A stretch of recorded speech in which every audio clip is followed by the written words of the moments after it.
Hello, puppies and kittens. Welcome to another episode of Blasphemers Bible. Finally up to Deuteronomy 29.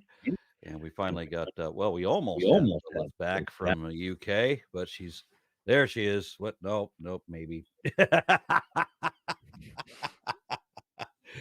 Undead from the UK.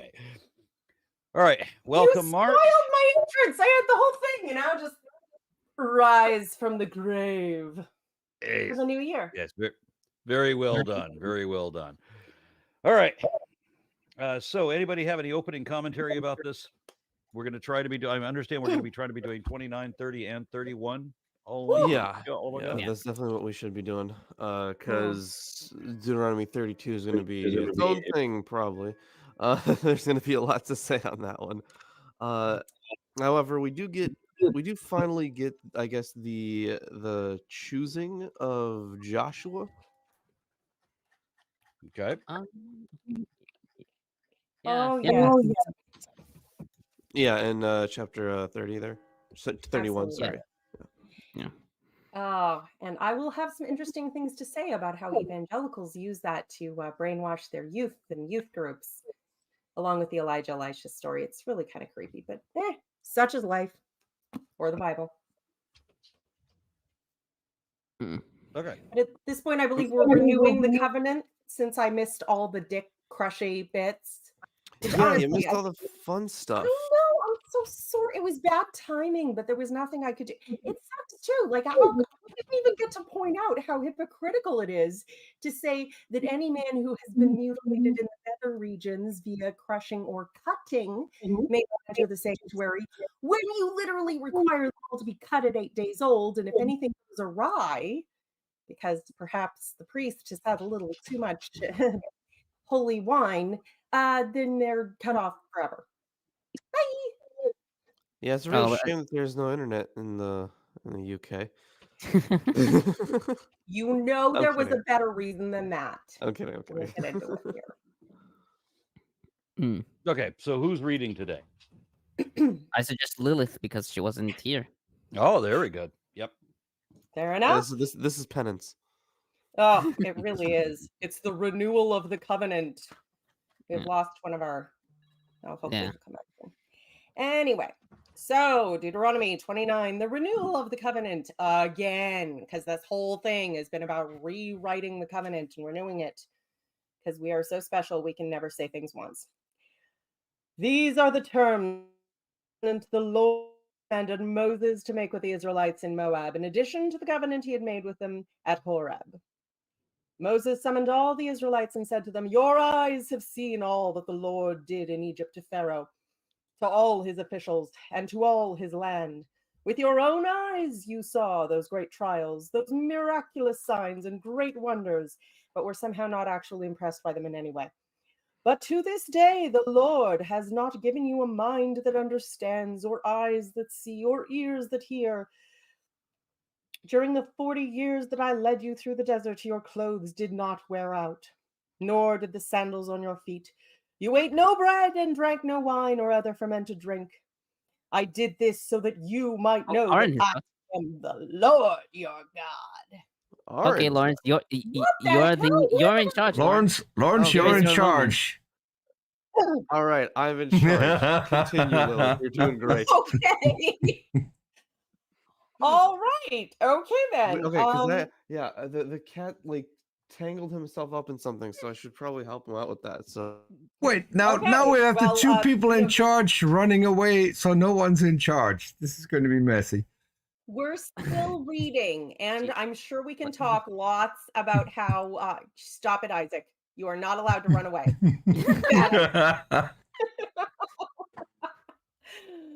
Oh, but we still, we'll have plenty to talk about with how the clothes not only didn't wear out, but grew with them, I'm sure. Because, otherwise Johnny's going around with his 4-year-old outfit on, and that's not, nobody wants to see that at 40. Nobody wants to see that. Oh, there he is. Hello. Yeah, well, so I have a dog, right? I have a fucking English bulldog who is always rooting around for something to destroy. And today, it happened to be pulling out the wires for my router. Not even kidding. Oh my God. Cool. Yeah, that's very British of him. Your dogs are so well trained, Arn. They know exactly what to do and when to do it. Yeah. They're shit disturbers is what they are. But Yeah. they take after their dad, right? Yeah. So this dog is all about destruction. He I was using my circular saw, as I do with all my wood projects, and I go out and I assemble some stuff. I come back to make some more cuts. The saw doesn't work. Why? Because the fucking bulldog has chewed through the power cord. I could have used your dog a couple of weeks ago, just before I sawed my thumb into with my saber saw. That would have helped. Yeah. Hey, nobody is to cut any more thumbs in half or off or anything like that. It's healed. All of you. It's healed now. There's promises. There's this. I did not say you could speak. No more. Nope. Super glue. We are returning to the works. text. Yes. Please. So Tomer doesn't leave behind. Renewal of the covenant, Deuteronomy 29, verse 7. When you reach this place, Sihon, king of Heshbon, and Og, king of Bashan, came out to fight against us, but we defeated them. We took their land and gave it as an inheritance to the Reubenites, the Gadites, and the half-tribe of Manasseh. Carefully follow the terms of this covenant so that you may prosper in everything you do. All of you are standing today in the presence of the Lord your God. Your leaders and chief men, your elders and officials, and all the other men of Israel, together with your children and your wives and the aliens living in your camp who chop your wood and carry your water. You are standing here in order to enter into a covenant with the Lord your God. A covenant the Lord is making with you this day, and sealing with an oath to confirm you this day as his people, that he may be your God, as he promised you, and as he swore to your fathers Abraham, Isaac, and Jacob. I am making this covenant with its oath, not only with you, who are standing here with us today in the presence of the Lord our God, but also with those who are not here today. You yourselves know how we lived in Egypt and how we passed through the countries on the way here. You saw among them the detestable images and idols of wood and stone and silver and gold. Make sure that there is no man or woman, clan or tribe among you today whose heart turns away from the Lord our God to go and worship the gods of those nations. Make sure there is no root among you that produces such bitter poison. When such a person hears the words of this oath, he invokes a blessing on himself and therefore thinks, I will be safe, even though I persist in going my own way. This will bring disaster on the watered land as well as on the dry. The Lord will never be willing to forgive him. His wrath and zeal will burn against that man. All the curses written in this book will fall upon him, and the Lord will blot out his name from under heaven. The Lord will single him out from all tribes of Israel for disaster, according to the curses of the covenant written in this book of the law. Your children who follow you in later generations and foreigners who come from distant lands will see the calamities that have fallen on this land and the diseases with which the Lord has afflicted it. The whole land will be a burning waste of salt and sulfur, nothing planted, nothing sprouting, no vegetation growing on it. It will be like the destruction of Sodom and Gomorrah, Admah, and Zeboim, which the Lord overthrew in fierce anger. All the nations will ask, why has the Lord done this to this land? Why this fierce burning anger? And the answer will be, it is because these people abandoned the covenant of the Lord, the God of their fathers, the covenant he made with them when he brought them out of Egypt. They went off and worshipped other gods and bowed down to them, gods they did not know, gods he had not given them. Therefore the Lord's anger burned against this land, so that he brought on it all the curses written in this book. In furious anger and in great wrath, the Lord uprooted them from their land and thrust them upon another land, as it is now. The secret things belong to the Lord our God, but the things revealed belong to us and to our children forever, that we may follow all the words of this law. The word of the Lord. Yeah. So again, we don't have any evidence to believe God. I mean, God could just like give us so many reasons, good reasons to come to the conclusion that God exists, or but what we have is the empty threat of what will happen if we don't believe the lies, nonsense, and bullshit coming from the clergy. Right? If we don't believe the clergy, then we're going to have all of these calamities are going to befall us, and then we come to a time when we don't believe in the bullshit of the clergy anymore. Strange that those things don't happen. Where was the fulfillment of that threat?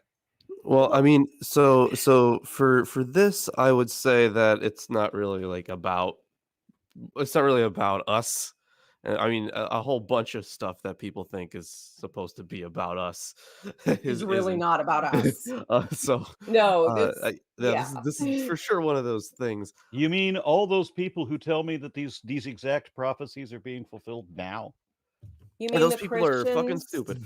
Yeah, So, the Christians who try and steal all the Jewish scriptures and apply them to themselves willy-nilly, however it suits their current narrative. yeah, they love doing that stuff with their own texts as well, because that also doesn't apply to us. So the I would say here, so they're talking about a specific group of people, right, that have had some issues with following the law. In fact, they employ a lot of almost prophetic language. It is Deuteronomistic, but it's more indicative of the Deuteronomistic time period than it is of a Deuteronomistic author, because it contains like a lot of hints of it. So there's, for example, but to this day, the Lord has not given you a mind to understand, or eyes to see, or ears to hear. Those are employed a lot by prophetic authors, and even way later authors who were like kind of pretending to be in the time of the prophets. And the ones who wrote Jesus's lines. Same thing. Yeah, if anyone has ears to hear and eyes to see, let them do that. Yeah, to others I speak by means of parables, so that they may listen but not see, or look but not see, and listen but not understand. Yeah. Because Jesus likes to deceive people. Well, he's like his dad in that way. Yeah. Don't give anybody clear evidence, just random bullshit. Yeah. So there's also a few other things, right? So when they're talking about the where was it? I literally just saw it. Like I had my eyes directly pointed at it. But when they're talking about the idols, essentially, or is The giving gods you the Lord gods has that you not had given not. you. Yeah. Yeah. So these there are so many just like little textual notes that are connected to the to some of the prophets that we're going to get to, and that meaning the prophetic books, by the way. So when I say prophets, Aaron, calm down there, buddy. I ain't talking about people who actually can do prophecy. I'm talking about the genre. So there is actually calm down there, buddy. Yeah, calm down there. I can see you getting riled up there. So I'm reading a book in this is actually in preparation for the Deuteronomistic history stuff. So this is called the Deuteronomistic History and the Prophets. So this is an anthology work. Surprisingly and annoyingly expensive, but it links up all these themes together into the Deuteronomistic framework. Yeah. So like you're gonna see these kinds of motifs popping up in Jeremiah, especially, but you're also gonna see them popping up in Ezekiel, for example, and some of the smaller prophets as well. So this is what's the word? Inextricably? I don't fucking know. This is definitely linked to the to that period though. So we already have like an exilic kind of tone to this, and a post-exilic tone to this. It's I mean, we've brought up many times how the Deuteronomy and the Deuteronomistic histories are largely written and or compiled, but mostly written by the in the days of Josiah, wanting to draw everything towards the centralized location the natural inbuilt cult headquarters of the Yahweh's temple. Don't worship at other places. Don't worship other gods, yada, yada, yada. Despite the fact that we have evidence that, Asherah was the wife of Yahweh prior to that and other things of that sort. The Jews were definitely polytheistic, but you can see how it's written into this. What struck me, less scholarly point, obviously, but was how gaslighting-y it is every time he brings up Egypt, because in the narrative, these are largely kids that were born and raised in the desert, because all the adults who left Egypt had died. So anyone under the age of 20. So, okay, you probably have a couple people who would supposedly have seen it with their own eyes, but largely you just have kids who were raised on this story, who are told, you have seen it with your own eyes. You saw it, you did, their whole lives. So it's just very, it's just very gaslighty. The whole Exodus thing is a big old gaslight. Oh, majorly.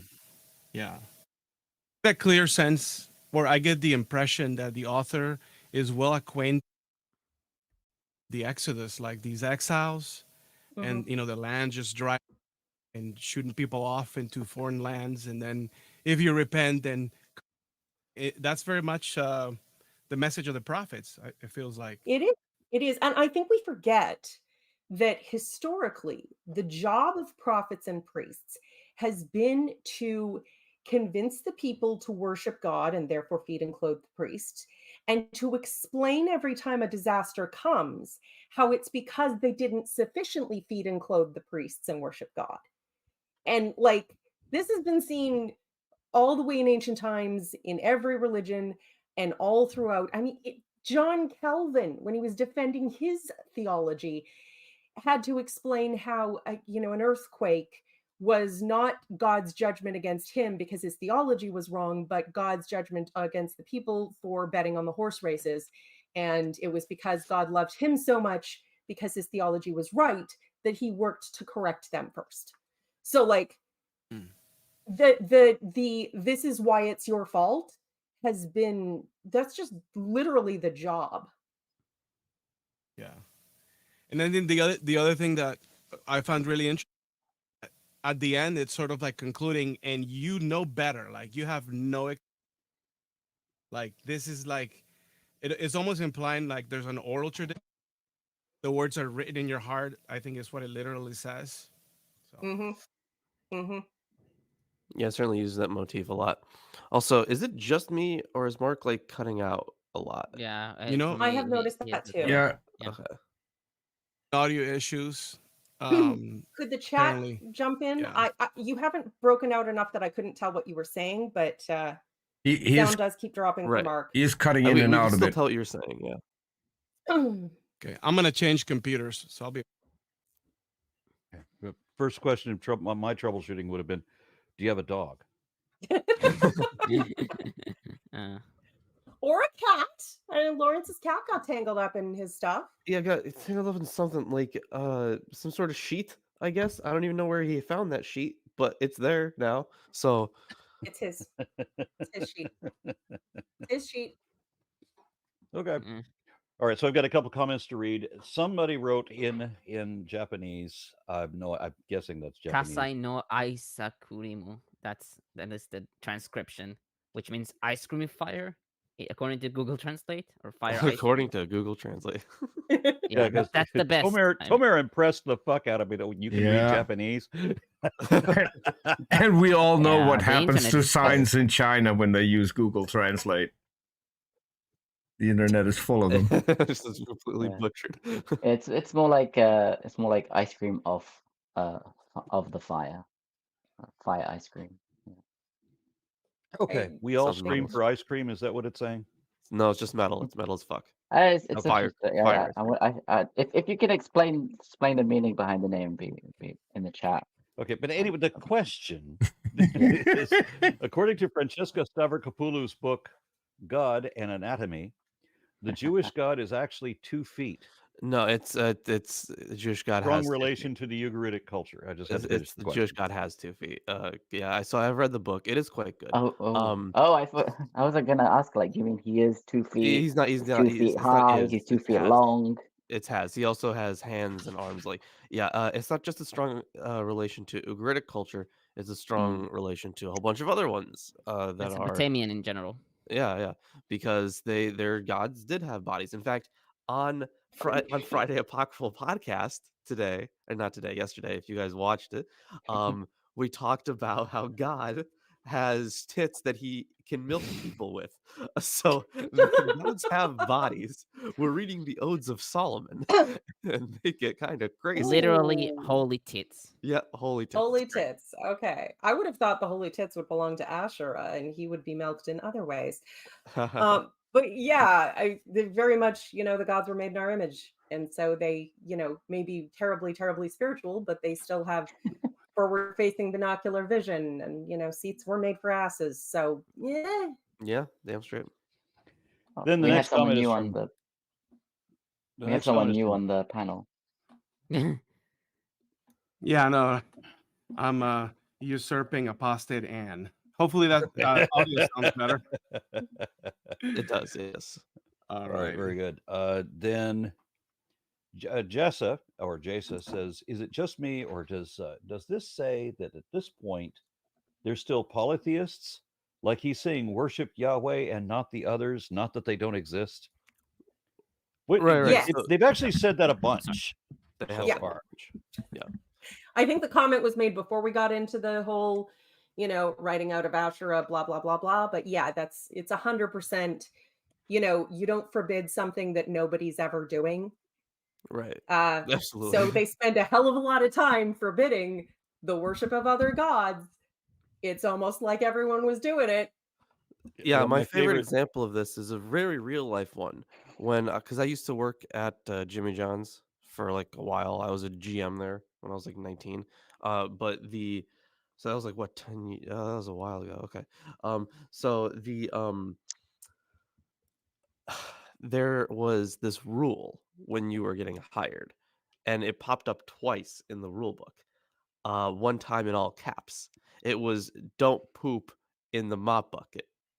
So I wonder how many times that had to happen in order for them to put that in the rule book. Wow. Twice. Once in a Twice. Yeah, you see a warning label and you're like, someone did that, and it's like, Yeah. woof. Yeah, my favorite example is a road sign that said, "Do not throw fish on roadway." Mm.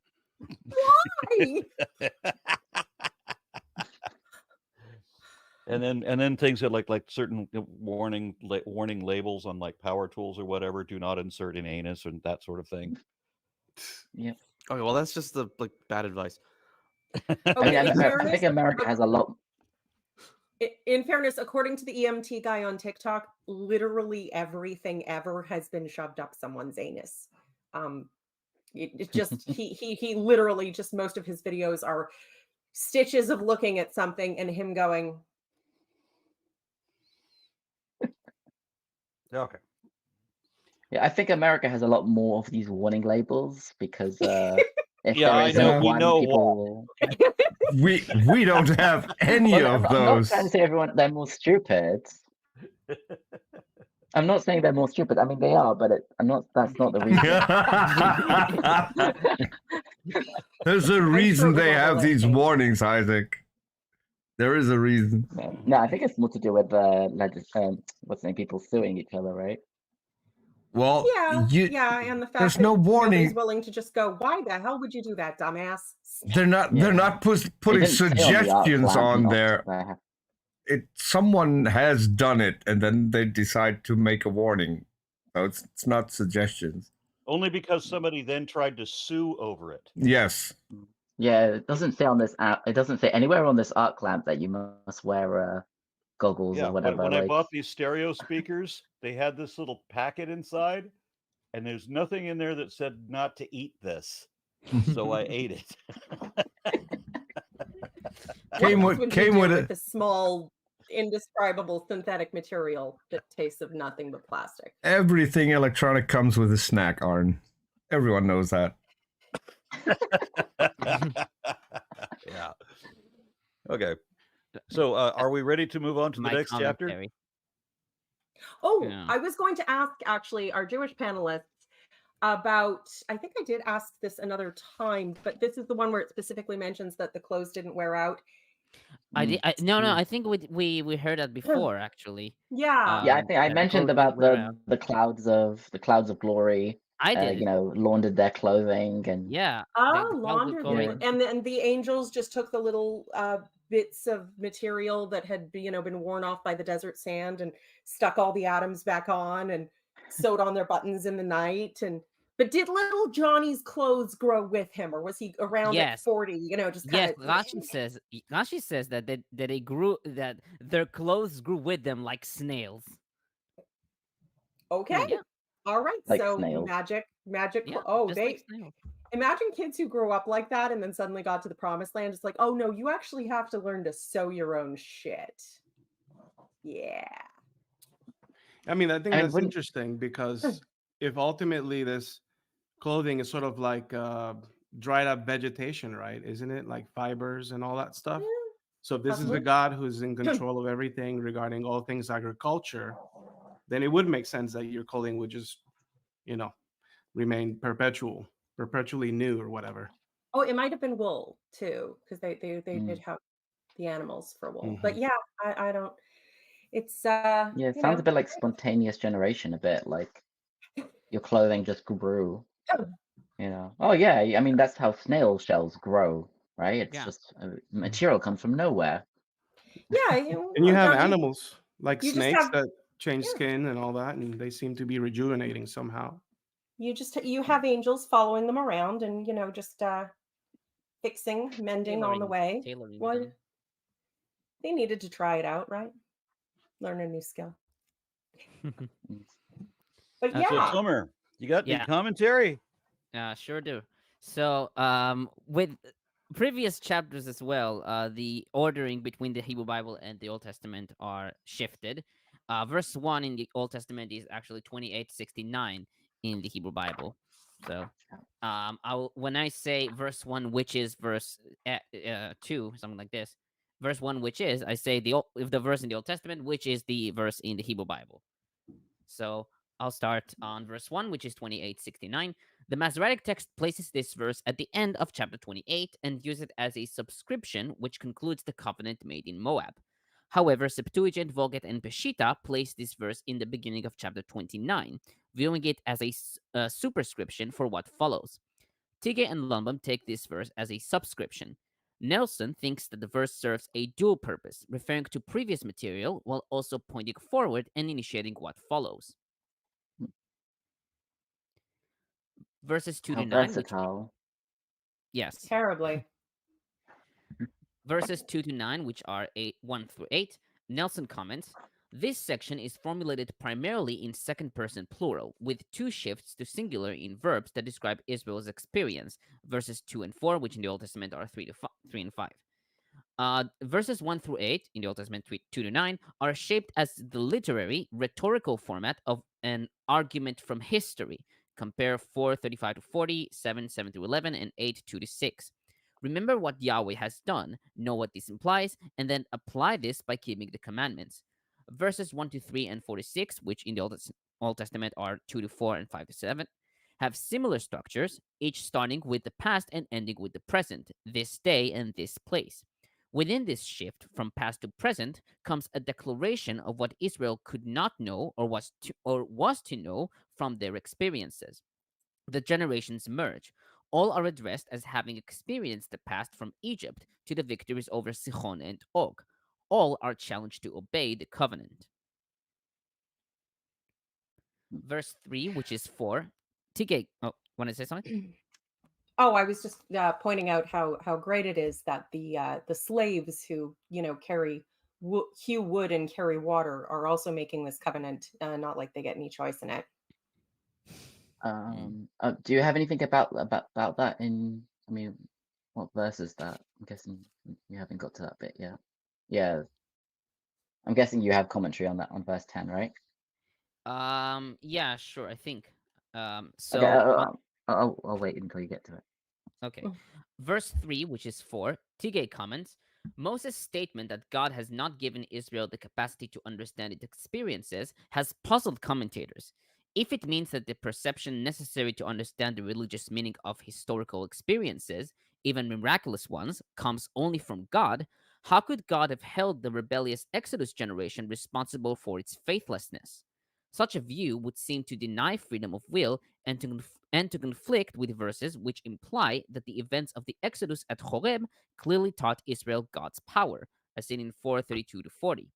Some commentators hold that the reference to divine causality is not meant literally, but only in the sense that God is the ultimate cause of all things, like Ibn Ezra, or as a pious figure of speech, like Ehrlich, or even as a rhetorical question. Didn't God give you a mind, eyes, and ears, as Abravanel suggested? However, a similar thought is expressed in 36, where Moses promises that after Israel repents in exile, God will open up the people's hearts and enable them to love him. This seems to imply that God does give the heart the capacity for faith, but that he does so for those who seek it. Hoffman explains the present verse similarly. Man must have the desire to obey God, and only then will God help him do so. As the Talmud says in Shabbat 104a, quote, when a person seeks to purify himself, he receives help in doing so, end quote. Another possibility is that this verse reflects a certain resignation on the part of the aged Moses. Despite his and God's optimistic expectations after the Exodus and the theophany at Horeb, all the miracles that the Exodus generation witnessed had no lasting effect on them. Only after 40 years of providential acts by God was the new generation prepared for sustained faith and obedience to him. Verse 10, which is 9, your leaders and chief men. The Hebrew Bible reads, Rashechem shiftechem, literally, your heads, your tribes. Septuagint and Peshitta and Rashi and Ibn Ezra read, the leaders of your tribes. Nelson and McCarthy take the word for tribe, shevet, to also mean leader, as in 2 Samuel 7:7, and so read, your heads, your tribal leaders. Aquila reads, the head. On so Isaac, you wanted to comment on 10? Oh wait, I meant the next one. That's 11. Well, no, it's 10 in the Hebrew Bible. So. Oh yeah, that's yeah. Yeah, I don't have a comment on this actually. Okay, so yeah, so I was going to say in verse 9, which is 10 for me, it says from the wood choppers to the water drawer as like an example of, the poorest in society. I feel like this there seems to be a connection here between this and what is it, the Gibeonites in where is in Joshua maybe? Where is that talks about so there were people, oh yeah, so Rashi says so just like, I mean, according to Rashi, it's a bit silly. I mean, he says just like there were Gibeonites that came in the day of Joshua and became and proselytized and became woodcutters, not proselytized, whatever the word is, became proselytes and became woodcutters and drawers of water. Converts? Joshua 9:4, it says here. Yeah, converts. What's the word? Not proselytes. What's another word for proselytes? Proselytes. Yeah, that's the word. Yeah. Yeah. There is. No, that's it. So I think this. So according to Rashi, this verse is saying that there were Canaanites that joined the Israelites, Moses, at this time, and became their wood choppers and water drawers. See, that sounds very much, honestly, because it specifically says the aliens living in your camps who chop your wood and carry your water. Sounds a lot like servants and or slaves. Yeah, I have a comment by. Sorry. Yeah. No, I'm sure there are comments that give a different justification for it, but I can't shake the thought that they may very well be putting lipstick on a pig, because it's not like that hasn't happened before. Yeah, I'm just saying, like, Rashi's trying to say, oh, there were proselytes that came and joined them at this point. I'm wondering if it's more an example of the same people that wrote, the Deuteronomic history wrote this bit, and therefore they're using the similar language and kind of implying something that happened later has already happened, or I don't know. No, I don't think worry. that- I'll get to that once we get to the Deuteronomistic history. I'm gonna have a there will be presentation so ready. much. So yeah, I know it is so much. Oh my god. I forgot honestly how much influence Noth had on the whole thing. Because like I was reading, much more recent stuff, and it had just fucking left my brain how important Noth was for it. So yeah, diving back into it, I was like, shit, now I gotta cover all Noth's work, and it's fine. I'll work around it all. Get one of those audiobook apps and just put it on in the background of everything you do all day. please name one place that has audiobooks of things like the past, present, and future, the Deuteronomistic history, and the prophets. Not like a produced audiobook. There are apps that now, if you can get the text on a device, will just read it to you. Granted, pronunciation is going to be a bit fucked occasionally, but it would just AI read it to you, which a lot of people, particularly if you're on a medication or have a condition where it's difficult for you to focus on reading at certain times, can be an accommodation for disability. And frankly, just for having to read fucking epic quantities of shit and still occasionally bathe, eat, do laundry, or anything at all that requires hands or your eyes. Right. Yeah. That I have tried that sort of thing, but like, admittedly, like I've only done like the free trials. But even the technology then, is still the geek in me will say, well, what about the footnotes? Yeah, what about the footnotes? Yeah. The biggest issue I have is that none of my stuff is on a device. It's all like hard books, real life books. So which I love and respect, but also I can understand how that's a bit of a lot. It is, yeah. The technology is growing. Apparently, there is a Chinese app that can, when it reads Chinese books, it will use AI to do the voices, and it will do different voices for different people and do emotions and all that stuff. But when it reads English, it's just like the very very AI sounding. It doesn't sound great. You can tell it's a computer voice, and it's Yeah, but it's academic stuff, well. so you're not necessarily as deeply invested in, That's true. the voice of the villain. Yeah, but generally, like if you're listening, but when you listen to that sort of voice, like if you've seen like the TikTok voices and stuff, it just makes you like, I'm not interested to listening. Yeah, you have to find one that doesn't. What about the one where you can get Snoop Dogg to read your books? Yeah.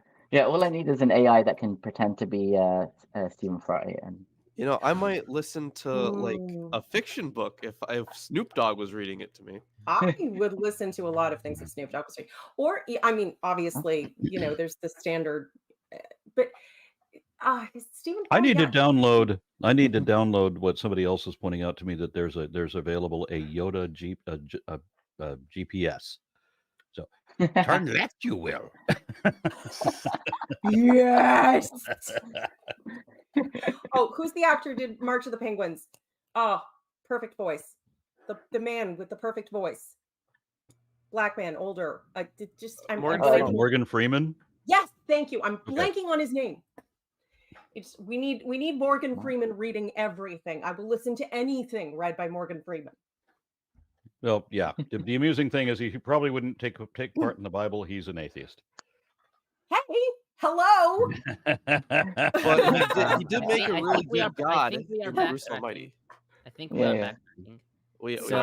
I'm just saying, if anyone wants to invite Morgan Freeman to the show, not to step on your toes, but I'm sure you could be convinced to be okay with it. I would be lucky if I could get. I just. Before you download the Morgan Freeman thing for your GPS, be careful how you spell it, because you could get the freed mind that aren't covered, and then all your instructions will be several seconds after you need to turn left or right because of the pauses. Yeah. And I would love to have.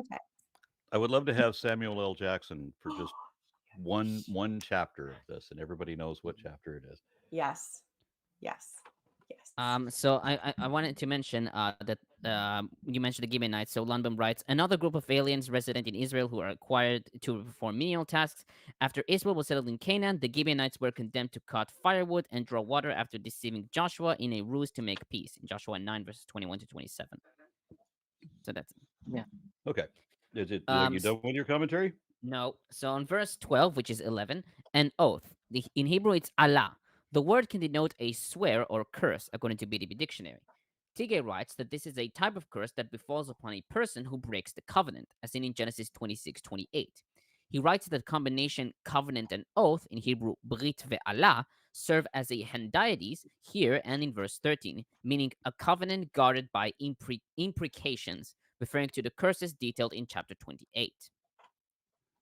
When you swear, I was confused about this when I was a kid, but now I'm starting to see maybe what this means.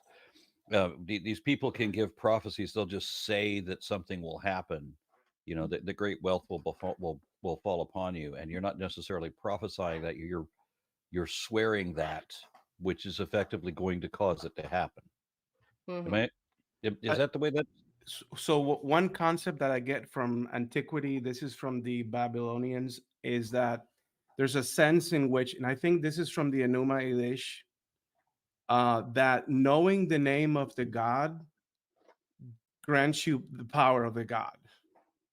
And so that way, and that's how you end up controlling demons, by knowing their name. Like, what's your name? Because you can control them by knowing their name. So there's just something really mystical about that might be related to this concept.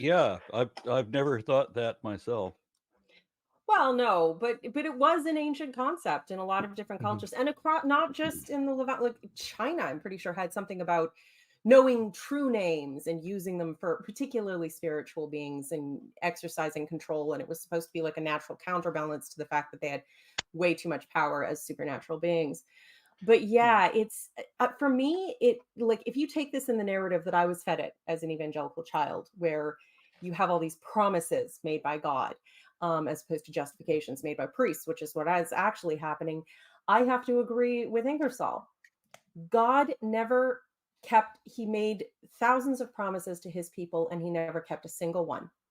He broke every promise. They never had a stitch of luck until they left him behind. And then it did quite well when they left his ass behind. He is the ultimate deadbeat dad, bad partner, just whiny, narcissistic, abusive trash. Yeah. So, the whole idea of like, go ahead, Isaac.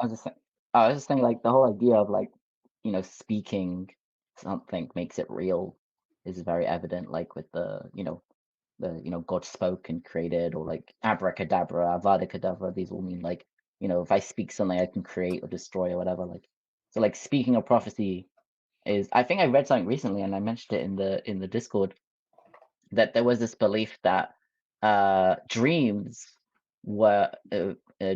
themselves don't do anything, but if you go and interpret the dream, whatever the interpreter says is what could happen. So two people can have the same dream, go to the same interpreter, and because one pays the interpreter better, he gets a better interpretation, and the one who gets a better interpretation, the good thing happens, and the other one gets a bad thing happening to them.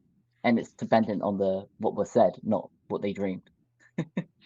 That's funny. That's real funny. My mother got this call from somebody pretending that she'd won the Publishers Clearinghouse sweepstakes, and that she or something similar to that. She got a call that was telling her that she'd won, $75,000 or something like that, and then all she needed to do to collect the money was to pay $400 for something, and I'm like, Mom, this is not how anything works. If somebody's going to call to offer you a fortune, they don't want your money. But she had to sign a cashier's check or some sort of thing to send to some address. I Googled the address. It's a trailer house somewhere in the countryside of Missouri. Like, Mom, this is a scam. This is all about it. And so she gets really furious with me, because as long as she believes it, then it's real. And it's going to stay real until I say that it's not real, and then my saying that it's not real changes the reality. Mm-hmm. Yeah, I've heard that from her a number of times. Yeah. Okay, so I'll continue on verse 50. Sorry. I think Aaron wanted there was a comment Aaron was going to Yeah, Aaron. Yeah. So Satan 616 says, I've heard a stupid argument that Adam and Eve were naked, but were clothed in light. Did any church father subscribe to this idea? No, I wonder if that's a mistranslation. I mean, I would lay money one of them did, but I couldn't name you one. I've not run across one that did. Isn't the word in Hebrew for skin, like he clothed them in skin, isn't the word for skin or, which is very like the word for light is or, and yeah. One is or and one is or. There is from Aish, the website Aish, clothing of light. So I'm gonna look at this. So the issue is we're talking about people who are non-Hebrew speaking people reading Hebrew. Maybe it is Jewish. I need to look at it after the show. I remember hearing something about there's an interpretation that he clothed them in skin, as in they didn't have skin. Right. And then after that one, that one, yes. They were naked. The reason that's more of like it's more connected to like Gnosticism, right? Because because they believe that this was like a very like faux world. It's not real in the same sense as the real like higher realms are. It's just like kind of like the dregs of reality. So like a shadow realm. Almost. Yeah, like it's still real, but it's just not the ultimate reality. So it's not quite the Matrix, but it's not like it exists only in someone's mind. It's that it's not the most important reality that there is. There are more layers, right? But either way, like the interpretation of being like clothed in skin, right? Because they believe that like the soul itself would have just been like some other substance, and we are intrinsically spiritual beings that are clothed in skin, and because of that we are relegated to this realm. But once we leave this realm, we can go back to just being whatever spiritual substance we originally were. So there are different spiritual substance. I don't contradiction. Yes. But the thing is, it's this is a worldview that has existed for a very long time in different forms, mostly Gnostic, but there were some around the first century, right? You could arguably say that there were some Jewish sectarians that believed in stuff like that. So and that kind of some early Christians, so it kind of spurned this kind of Gnosticism.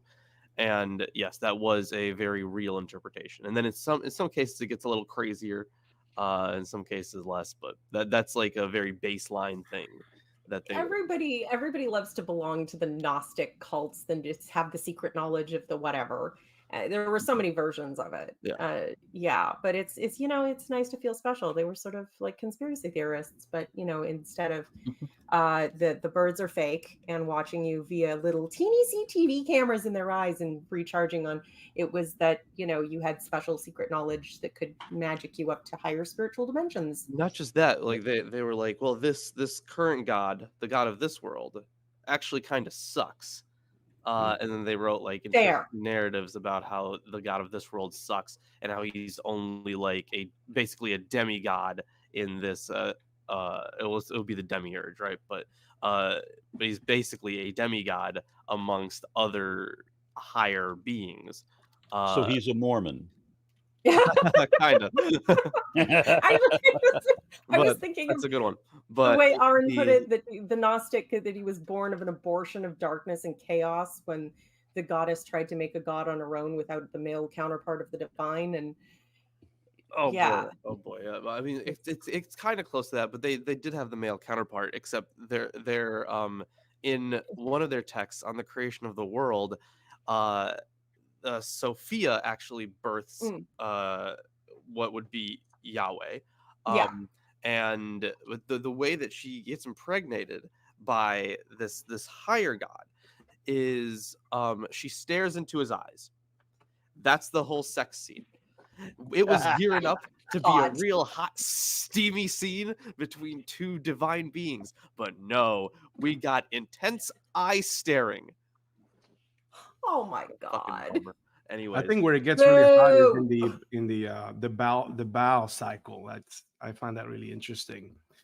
Some of those narratives that talk about the god El and how he would just get drunk and how he got circumcised and all that stuff. Really interesting. That Wait, does you got sound drunk like a and drunk circumcised? decision. Most people get drunk and tattooed. I didn't need to drink to get tattooed, but you know. Better to get drunk and circumcised than to get drunk and circumcise someone else. Yeah. Yeah. Put a new meaning on the term. Just the tip. Okay, so I got another comment. This one, Hans Nilsson. Hans Nilsson says, "Doesn't the growing clothes clearly indicate that this is a myth and not an attestation of a historical belief?" Now, who would think that? Well, to be fair, the growing clothes thing is more of an interpretation, right?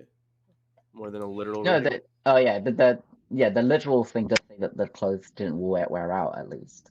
Yeah, Right, So, yeah. It's still magic. But like, yeah, I mean, I would say like just because there's miracles doesn't mean that people were like, oh yeah, this is myth. I mean, people believed in miracles happening, currently. So Well, the thing is, the thing is, myth has it shouldn't be viewed as like this as synonymous with, like, at least in the ancient world. Right. Like now we make distinctions of like fact and fiction, right? In the ancient world, these things were like mixed. So you would have myth and history as like kind of being blended as one.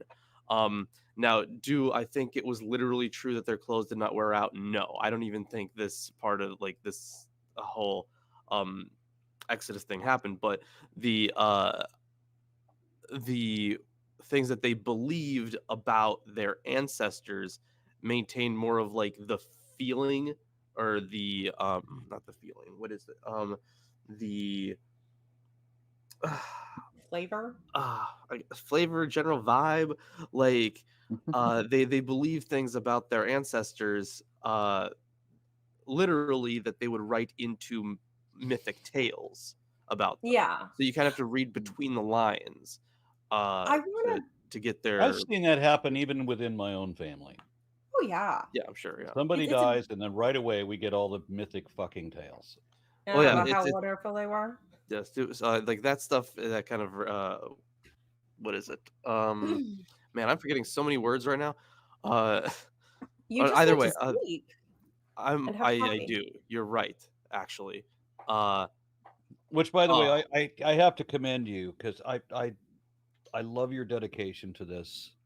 I'm sorry that you work so late. I mean, that's not your fault, so it's okay. I'm fine. Tell your boss to reschedule you appropriately as per my command, because otherwise he's a poopy head. No, I mean, actually, take a picture of Aaron when you do, because this guy said that you need to make my schedule more reasonable might be more frightening, depending on his outfit and exactly what he's wearing in terms of pendants. He works with Lawrence. Yeah, it's tough shit. You're still scary. I'm scarier, but I actually have to speak to be intimidating, and you can't get that out of it. Right? Yeah, that is accurate. Yeah, and you don't know, and Lawrence's background is even, okay, we can't discuss it, but it's even more dark.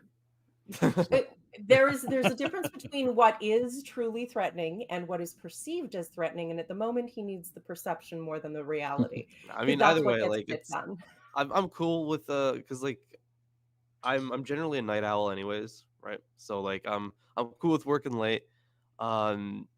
It's and I did forget to set an alarm, unfortunately. So that one's on me. Because usually are you always working that late before these shows? Yes. Should we reschedule for you? No, because then I have stuff later, so then I can't be rescheduled. Yeah, like I'm everything on my weekends. It's less fucked up now, because when I was doing the Sunday show, when we were still doing that. It was even more packed. It was work, sleep, this show, work, sleep, that show, work, sleep, school. So it was. Yeah, I know that feeling, all of it. It sucked. So now at least I have Sunday off, but at least Yeah, it's a funny thing when people want to schedule anything with me, it's always they ask for Saturday or Sunday. I'm like, no, those are prime. It's just every Saturday, every Sunday, booked. Just give that forever up. and ever till the end of time. Amen. I could say choose any weekday, and we're probably good. And they always come back and say Saturday or Sunday. But do you not understand what a weekday means? It doesn't mean a day of the 7-day week. Weekday is one of those other 5. But anyway, to continue, I got another comment. This is Kip Davis. No, wait, did I read? Did they? No, you didn't. You didn't read it. You didn't read that. Okay, I did read that. Okay, so Kip Davis says Robert Alter said, rightly, I think, that the historicized narrative style of the Pentateuch was a deliberate attempt by editors to distance their myths from the epic poetry of their contemporaries. I mean, that's I mean, yes and no. They did culturally distance themselves, but they also retained so many of the same features. But they were trying to sell it as something different, even when it was clearly derivative. It's sort of like remnants on organisms, where you still see that thing that's in the background that belongs to that poetic vestiges. Context. Did we not have this conversation before, where there's pieces of Homer's Odyssey that were like repackaged, or it's like it's that we have this epic poem and we have the same kind of tropes, but then they're recast in a completely different way so that we're not supposed to see the relation? I actually have two things to say about myth. Less of like the Odyssey, but I would say more of, there are definitely like other texts feature more prominently in the background of biblical stuff. Okay. I have two things to say about myth. With the previous question, there was the question of how can anyone believe X, Y, Z? I've said this before. It's really important to understand that for an entire section of society from their earliest days, like 4 to 6, barely gaining concepts of the world, no mental defenses, many of us were taught that if we did not believe certain things absolutely literally, then we were evil and deserved damnation and would never be loved by the being who is love incarnate. Now, and all forgiving mercy and all of that. Yeah, and which of course is incredibly hypocritical. But if you wave that into a foundation of a person's ideology when their sense of self hasn't finished baking, you'd be amazed what they will believe and defend, because it attacks your sense of the security of your own identity and your own sense of self, like the most fundamental threat to you, as just a concept of your own being. So that's how people can believe the most ridiculous shit you've ever heard. Number one. Number two, myths. You got to give myths more credit, because if you understand them as myths, you understand that in pre-literate societies, people are putting forward concepts and values in a way that can be transferred and transmitted. The story of Cinderella, in some form or another, whether the slipper is glass or gold or whatever, has existed for years and years, centuries, in different parts of the world. There's always a little bit of a twist on it, but the basic idea of the virtuous girl who suffers and is meek and mild and generous and has all the virtues for society wishes, but is also brave enough to step forward, is given magical assistance, and is ultimately selected by the prince. And there's a misunderstanding. That narrative and the values that are put into that narrative are what is preserved in it. What people fear, what they hope, what they dream, what they desire, what they want to promote, what they want to condemn. This is what fiction tells us. This is what myth tells us. This is a preservation of a very key part of our humanity throughout time. And if you want to learn about the actual values of a culture, read their fiction. You will learn so Yeah. much more about their humanity through their fiction than you will by picking up a history book. Not that you shouldn't also pick up the history book, but core human connection is in the fiction. I'm sorry to interject in when we're an hour in and I still have commentary. We're in verse 15. Okay. Yeah. So on 15, which is 14, also with those who are not here today. This refers to future generations, as noted by most traditional and modern commentators. Lundbom notes that some ancient Near Eastern treaties, like the Vassal Treaty of Esarhaddon and the Sephirah treaties, similarly binded future generations to their terms.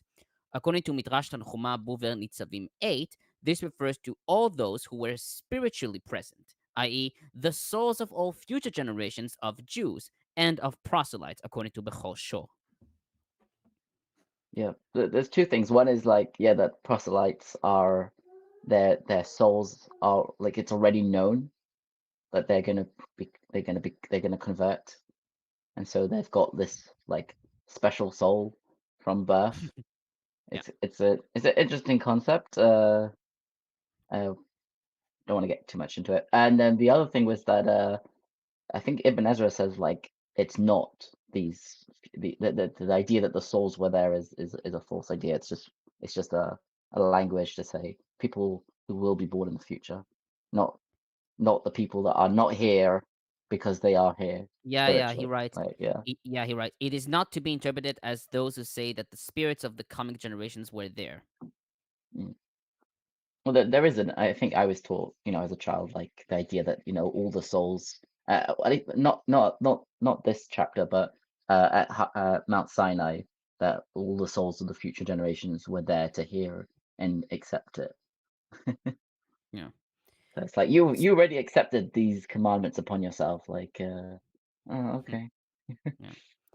So on 17, which is 16, detestable images. In Hebrew, shikutzeihem. The verb sheket means make detestable, according to BDB Dictionary, especially with regard to impure food, as in Leviticus 11:11, 13, and 43. Lundbom notes that the word is a disparaging term for the disgusting idols, occurring often in the prophets and in Deuteronomic history. Rashi reads sheket as insect, and so these are called shikutzim because they are loathsome like insects. So it's like either the word originally meant creeping things, insects, and then it became a word meaning loathsome, or the other way around, it means loathsome, and then sheket is a loathsome thing, i.e., a creeping insect. Perhaps. Yeah. On verse 18, which is 17, no root among you that produces such bitter poison. In Hebrew, it's shoresh pore rosh vela'ana. Literally, root full of rosh and la'ana. The word shoresh, root, has also been taken as stock, like Tigay and JPS, and refers to the part of a tree, vine, or plant from which new branches can grow after a cutting down, as in Isaiah 11:1 and Job 14:7-9. The word rosh has been taken as gall, according to KJV, hemlock, or just poison, according to Tigay, Nelson, and Lundbom. The word la'ana refers to wormwood, according to BDB, Nelson, and Lundbom, which in the Old Testament is a metaphor for suffering and death, as seen in Amos 6:12 and Lamentations 3:19. Weinfeld writes that the moral here is that there are evil people who tend to go after idolatry in their hidden thoughts, and with this tendency, there's danger not to themselves, but to the rest of the people, since they might gradually influence an ever-growing audience. In this view, idolatry is like a lesion that grows and spreads, compare 20 verses 15-18. And from there, the gradual description from the singular, man and woman, to the family and the tribe. On verse 19, which is 18, even though I persist in going my own way. Hebrew, it's ki beshrirut libi elech. Literally, I follow my own willful heart. And Weinfeld comments, some interpret willful heart in the sense of stiff-neckedness, rebelliousness, and a decisive intent to do evil. Compare Jeremiah 3:17, 7:24, 9:13, etc. And accordingly, the evil person says, I shall be safe though I follow my own willful heart, as JPS renders. This description of the evil person going with his willful heart matches that which is said on the sinner, whose heart turns against the people of the Lord in verse 17. and for the people who did not have the heart to know in verse 3. The word ki could be understood as because, as Nachmanides interprets it, I'll be safe because I am going with my willful heart, i.e., I work independently and do not accept this covenant, the oath, and the curses. Another interpretation, willfulness of the heart is a thought generated in a person's heart, as seen in Targum Onkelos, and compare Jeremiah 18:12 and Psalms 81:13. Following that, the evil person thinks that since he's thinking to himself sinful thoughts and does not share them to others, there's no real meaning to it, and no person suffers from it. Therefore, he shall have peace because nobody will know and nobody will punish. The word ki here is read as if, i.e., I'll have peace if I go with my willful heart. However, this is false thinking. From the continuation, verses 19 to 20, we find that God punishes that as well. On they will bring disaster on the watered land as well as the dry. In Hebrew, lema'an sefot hareva et hatzimea. This clause is difficult and led to several interpretations. Tigay comments, this difficult clause may reflect a lost idiom. Most likely, the verb safot is from the root samech pei hey, sweep away. To sa'adia gaon, the sinner means I'll sweep away my thirst with moisture. That is, I'll indulge my cravings. Many commentators consider moist and dry a merism denoting everything and take the clause as Moses' comment on the consequences of the sinner's delusion. It will sweep away everything, either of the sinner or of the entire nation. The terms could refer specifically to land, plants, or animals, meaning that the sinner's delusion will bring about a natural calamity that will sweep away not only what was parched or thirsty, but even what was well watered. Others take moist and dry as referring to innocent and guilty people, perhaps inspired by Genesis 18:23 and by Jeremiah's comparison of the righteous with a tree planted by water and the sinner with a bush in the desert, as in Jeremiah 17:6-8. On verse 20, which is there was also one about the word safot could mean adding, and rava could mean like drunk. Did you see that? Oh. Like I mean, I would have just thought it was desert versus fertile land, considering that there's a lot of fucking desert in that part of the world.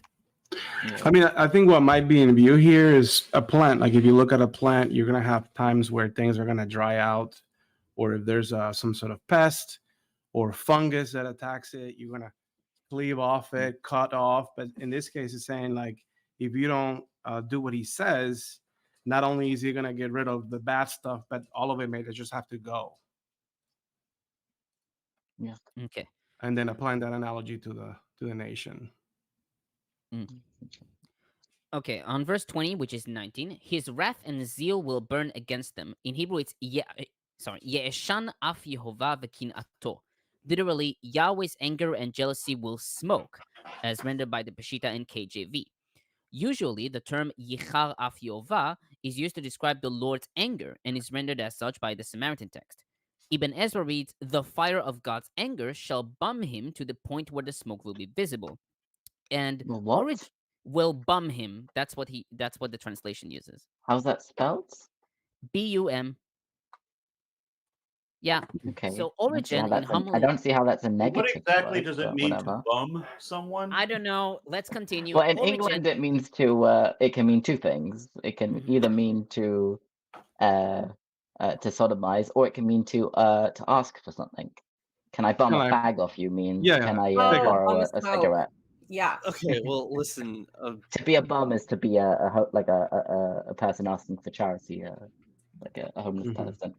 Well, in that case, I bum people all the time. Why, Lawrence? I never knew. When Americans hear, "Can I bum a fag? Can I bum a fag off you?" They're like, "What?" You really can say that in England. Yeah. Hey, can I bum a fag off you? Yeah. So Origen in Homilies on Jeremiah 18:6-7 writes, if you hear of the anger of God and his wrath, do not suppose that anger and wrath are passions of God. The purposes of using this way of speaking are for converting and educating the infant, since we also use a fearful expression with children, not from an actual state of mind, but because of a purpose to cause fear. So the argument for why these phrases and these curses are so horrible is that it's like when you torture your children by fear-mongering them, but you don't actually mean to do the horrible things to them that you threaten. A+ parenting, God. Okay. The Lord will blot out their names from under heaven. Weinfeld notes that this is a measure-by-measure punishment. In the ancient Near Eastern treaties, kings used to finish with a warning that if a person will not obey the written rules, it'll be like he blotted out the name of the king, and as such, the god will wipe his name. Weinfeld further notes that 4 motives of ancient Near Eastern treaties appear in this verse: divine anger, a curse upon a sinner, a curse written in the contract, and wiping the legacy of the sinner. Verses 21 to 27, which is verses 20 to 26 in the Hebrew Bible, Nelson comments, the topic shifts from calamity in the life of an individual offender to the doom of a more distant national future. The transition is abrupt and unexpected, suggesting that verses 21 to 27 were inserted into the text at a later stage. Verses 17 to 20 take the perspective of Moses and Israel, looking forward from the present in Moab into the future possibilities of individual disobedience and doom. Verses 21 to 27 reverse this, describing the perspective of future observers looking back at the collective results of Israel's apostasy in the land. Yet there are still connections between the two sections. The collective service of other gods is the aggregate of individual choices about worship. The same threats written in this book, which doom the individual or faction in the short term, will also doom the whole nation over the long haul. The resumptive repetition of verses 19 to 20 by 26 suggests that verses 21 to 27 were added in the exilic period to update the threats of Deuteronomy in light of defeat and exile. From this future perspective, what was only a threatened possibility in chapter 28 has become a reality.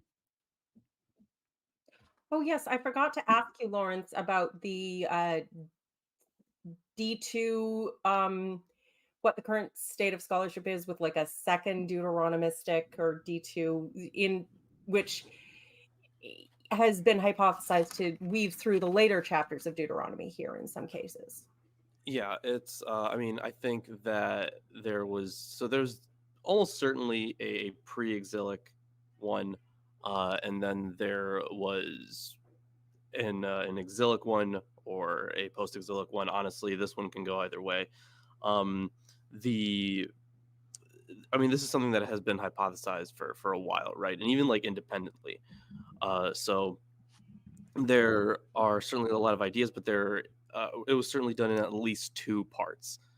There are some scholars who try to put it into 3, but it does get kind of wonky.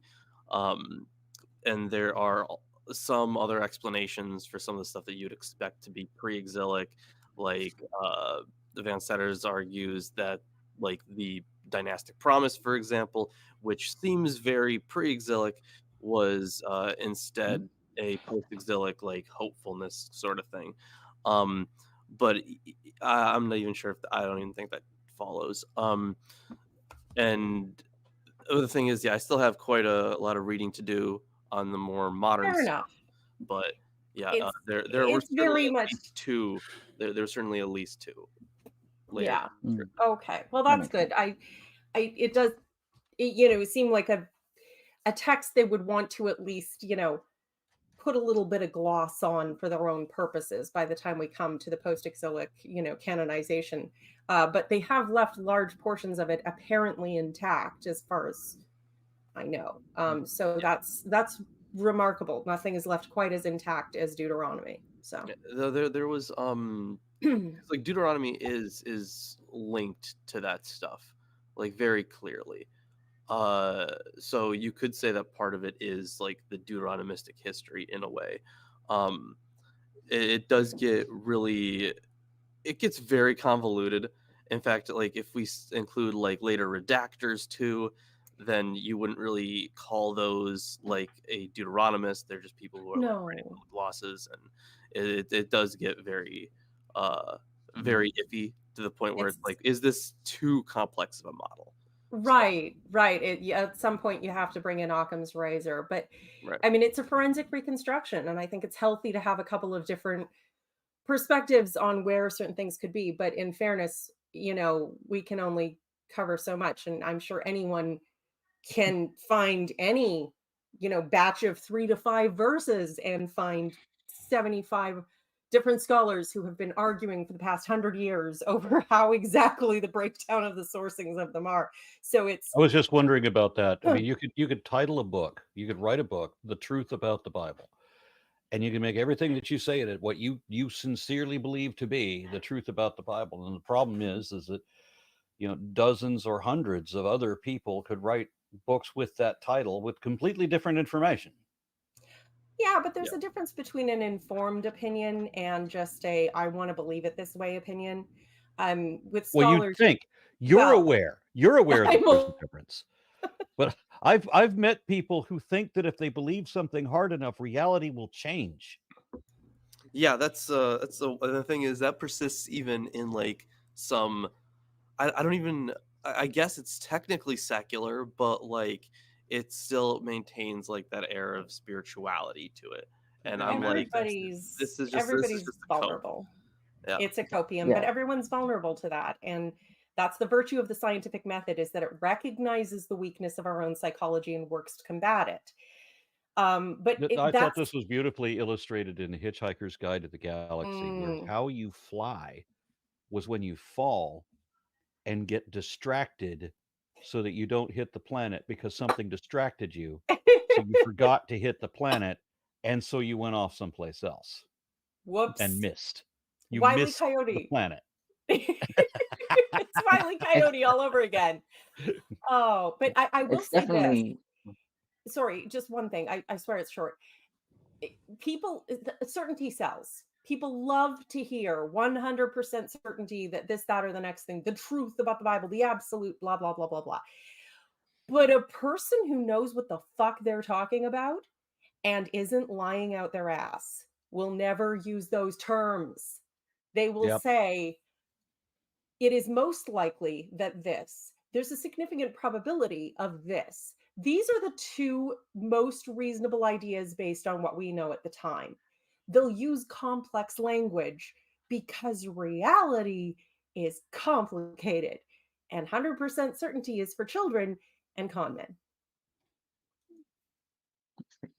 I would say that it definitely is a copium, the idea of like thinking that if you believe in something hard enough, it will change reality. Like, I think it affects people even who aren't religious. Like, I think I went through a period where when I would get on a plane and I would feel slightly nervous, I would like think in my mind all the different ways things can go bad, and then I'll feel better because like, oh, I thought about it. What's the chances of it happening if I thought about it happening?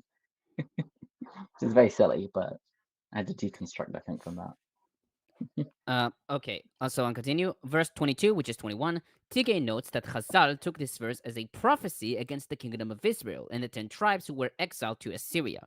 Based on verse 27, they wrote that the 10 tribes will never come back to Israel, saying Mishnah Sanhedrin 10:3. Verse 23, which is 22, a burning waste of salt and sulfur. According to Genesis 19, verses 24 to 26, Yahweh rained sulfur or brimstone, in Hebrew gofrit, and fire upon Sodom and Gomorrah.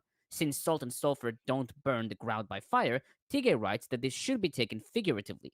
They kill every plant and thus destroy the ground.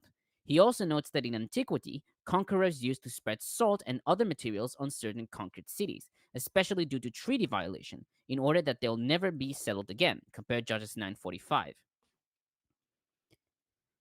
On Sodom and Gomorrah, Admah and Zeboim, Lundbom comments, these cities of the plain, Arei Hakikar in Hebrew, so-called in Genesis 13:12 and 19:29, were attacked and defeated by a coalition of eastern kings led by Kedor Laomer, king of Elam, in the valley of Siddim near the Dead Sea, as seen in Genesis 14:1-12. Later, they were destroyed in a conflagration widely known in antiquity, being cited in the Bible, in classical sources, and in the Quran. The biblical story appears in Genesis 18-19, where it says that Yahweh punished these cities for their wickedness despite Abraham's special pleading for Sodom. Jewish tradition records 5 cities of the plain, as in Genesis 14:2-8, 14 verses 2 and 8, Wisdom of Solomon 10:6, which calls it Pentapolis. The 4 cities, the 4 cited here, and Tsoar, which escaped destruction in 34:3, The memory of those cities being destroyed is reported also in Strabor in Geography 1444 and Tacitus in Histories 5:7. Strabor says Sodom was the metropolis amidst 13 originally inhabited cities. On verse 28, which is 27, thrust them into another land as it is now. Weinfeld writes that this is a clear hint to the fact that the people are still in exile. Hints to the exile are found in 4:25-31, 28:36, 36-68, and chapter 30. Verse 29, which is 28, this verse has been interpreted in various ways and its exact meaning has been debated. One, the rabbinic understanding is that hidden things, i.e., hidden sins, are revealed to God, and he'll punish for them, but revealed things are given to the people, and to their sons forever to fulfill the Torah, all of the Torah, according to Targums Pseudo Jonathan. Tigay writes that it seems like Moses tries to calm the people down, even if it is said that the private thoughts of the individual in verses 70-20 could cause a disaster upon all the land in verses 20-27. This doesn't mean that there is a collective responsibility regarding concealed sins committed by individuals. Those God will punish, but Israel will be punished if they neglect punishing revealed sins. The second, Nelson writes that the secret things refer to the future, and the things revealed refer to current realities. Thus, the hidden future remains the realm of God's work in history, but the present is known, and Israel's role is to obey the law. In the shadow of the grim potential future, Israel must focus on keeping the law now. And the third, Cohen-Zemach notes that from the Hittite treaties we find that it was a common practice to make 2 copies of each treaty. Every side got 1 copy and kept it in a special place. In this treaty, the copy of Israel is the revealed copy, which is the Torah that was laid down before the people, and the hidden copy is the Torah that was placed under the seat of God. Since God and his seat are hidden, then a copy that was put in the Ark of the Covenant or next to it was hidden from view and is regarded as a signed copy that no one has access to, as seen in 10:2-5, 31:26, and 1 Kings 8:9. He writes that according to this interpretation, the verse should read the secret thing and the hidden thing. And finally, on that same verse, to us and to our children, in the Masoretic text, there are dots above these words. These are called puncta extraordinaria and were used to mark corrections, usually deleting the words that were marked. McCarthy writes that the dots here may possibly refer to Midrashic commentary. Talmud Sanhedrin 43b explains, just as God did not ever punish the nation as a whole for hidden sins committed by individuals, so too he did not punish the entire nation for sins committed publicly by individuals until the Jewish people crossed the Jordan River. And that's it from a commentary. I would love for there to be some way that you could communicate with the actual author or authors rather of all of this. You know, all of the editors and interpolators and everything. When you said this, paraphrase that. Tell me exactly what you mean, and we would find out something completely different than all of these interpretations later on.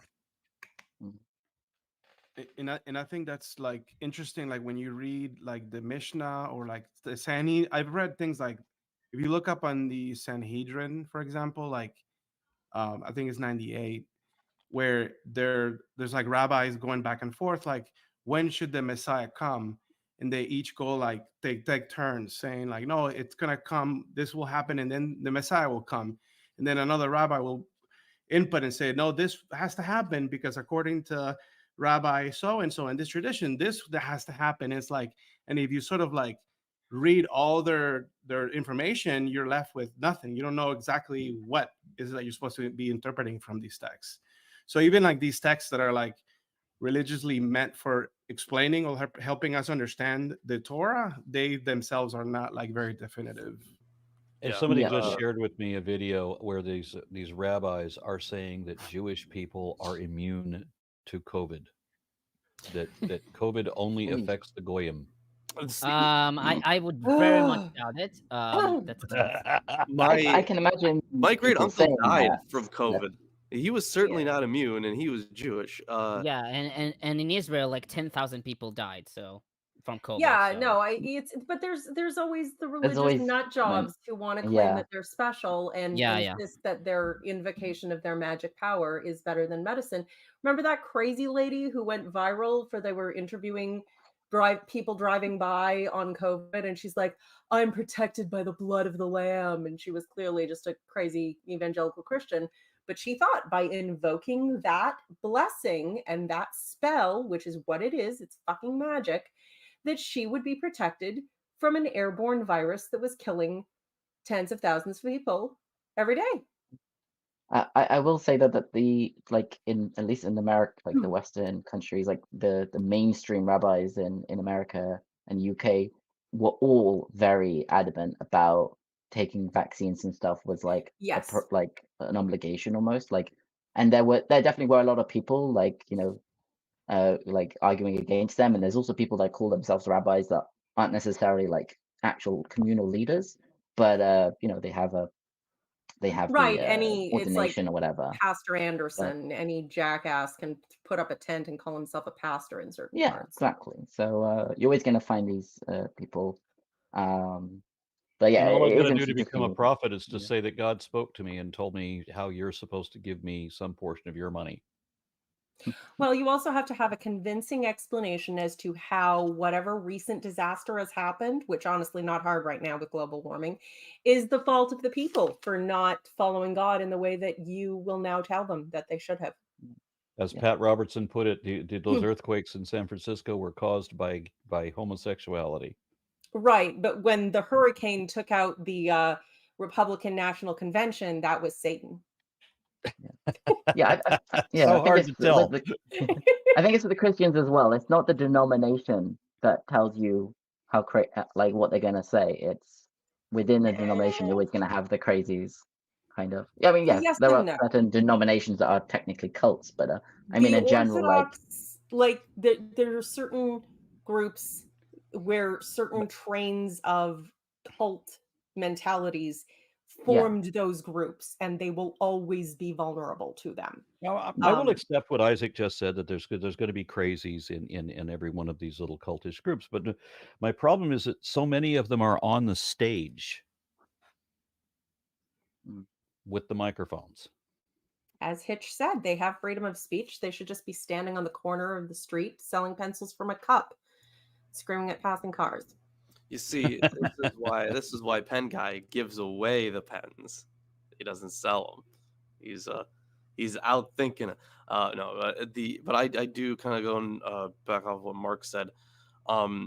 That's why I think it's so important to understand the literature of the time. So we take a look at this. Also, kind of goes in combination with what Lilith said earlier, that if we understand their fiction, their storytelling, if we understand the idea of what was a prophet's actual job, because it was a job that people were hired for, if we understand that literature, and if we understand their historical fictions and stuff like that, we can get a better grasp of the culture, and we can put ourselves in their shoes and read a text like this through their eyes. And that is what I think the importance is of studying this sort of thing. Like, if you want to know more about the biblical world, you actually have to read about the biblical world. Or you could take the Kanye approach and just not read books. Yeah, you could. Just get high, right? That'll tell you the truth of it. All right. Okay. So are we ready finally to move on to, because we spent an hour and a half on this one. Yes. I'm sorry. Yeah. So no worries. All right. So moving on to Deuteronomy 30. When all these blessings and curses I have set before you come on you, and you take them to heart wherever the Lord your God disperses you among the nations, and when you and your children return to the Lord your God and obey him with all your heart and all your soul, according to everything I command you today, then the Lord your God will restore your fortunes and have compassion on you and gather you from all the nations where he scattered you. I will undo the evil that I do to you. Even if you have been banished to the most distant land under the heavens, from there the Lord your God will gather you and bring you back. He will bring you to the land that belonged to your ancestors, and you will take possession of it. He will make you more prosperous and numerous than your ancestors. The Lord your God will circumcise your hearts. We'll talk about that in a moment. And the hearts of your descendants, so that you may love him with all your heart, except for the part we just got off, and with all your soul, and live. The Lord your God will put all these curses on your enemies who hate and persecute you, and you will again obey the Lord and follow all his commands I'm giving you today through the voice of my clergy. Then the Lord your God will make you what? Just to quickly point out, sorry for interrupting. This very much sounds like a post-exilic thing. Like they have returned from exile, and and then their persecutors are now getting the wrath of these curses. Yeah. What are you talking about? It's prophecy from the time of Moses. Totally. Right. Prophecy. Yes. Of course. Jesus. Well, yes. And that's actually, it's interesting though, because the Deuteronomistic voice is largely focused with stop worshiping other gods, come to your temple and give us all your offerings, or God will smite you. Whereas the post-exilic voice is more about we will return to the land and we will slay those that are already in the land because they are evil and bad and dirty, evil, pagan evils. And then God will give it to us because we are the promised chosen, yada, yada, yada, yada, yada. And then, so it's interesting because they're both kind of greedy motivations, but they're very like time specific. That was what was happening. That was the focus of the people who were writing and in power. So it's a really easy way to kind of get a feel for where this particular bit might have come from. And can I ask, since we're taking a moment here, circumcising your heart sounds like a very invasive procedure. Well, we didn't encounter this. We did encounter this previously, and I have a comment on this as well. So on 10:16, okay, we'll get there. We did encounter it. Yes, please continue. All right. So then the Lord your God will make you most prosperous in all the work of your hands and in the fruit of your womb, the young of your livestock and the crops in your land. The Lord will again delight in you and make you prosperous, just as he delighted in your ancestors, if you obey the Lord your God and keep his commandments and decrees that are written in this book of the law, and turn to the Lord your God with all your heart and with all your soul. Now, what I am commanding you today is not too difficult for you or beyond your reach. It is not up in heaven so that you have to ask who will ascend into heaven and get it and proclaim it to us that we may obey it. Nor is it beyond the sea that you have to ask who will cross the sea to get it and proclaim it so as we may obey it. No, the word is very near to you. It is in your mouth and in your heart, and you may obey it. See, I set before you today life and prosperity, death and destruction. For I command you today to love the Lord your God, to walk in obedience to him, and to keep his commandments, decrees, and laws. Then you will live and increase, for the Lord your God will bless you in the land you are entering to possess. But if your heart turns away, and you are not obedient, and if you are drawn away to bow down to other gods and worship them, I declare to you on this day that you will certainly be destroyed.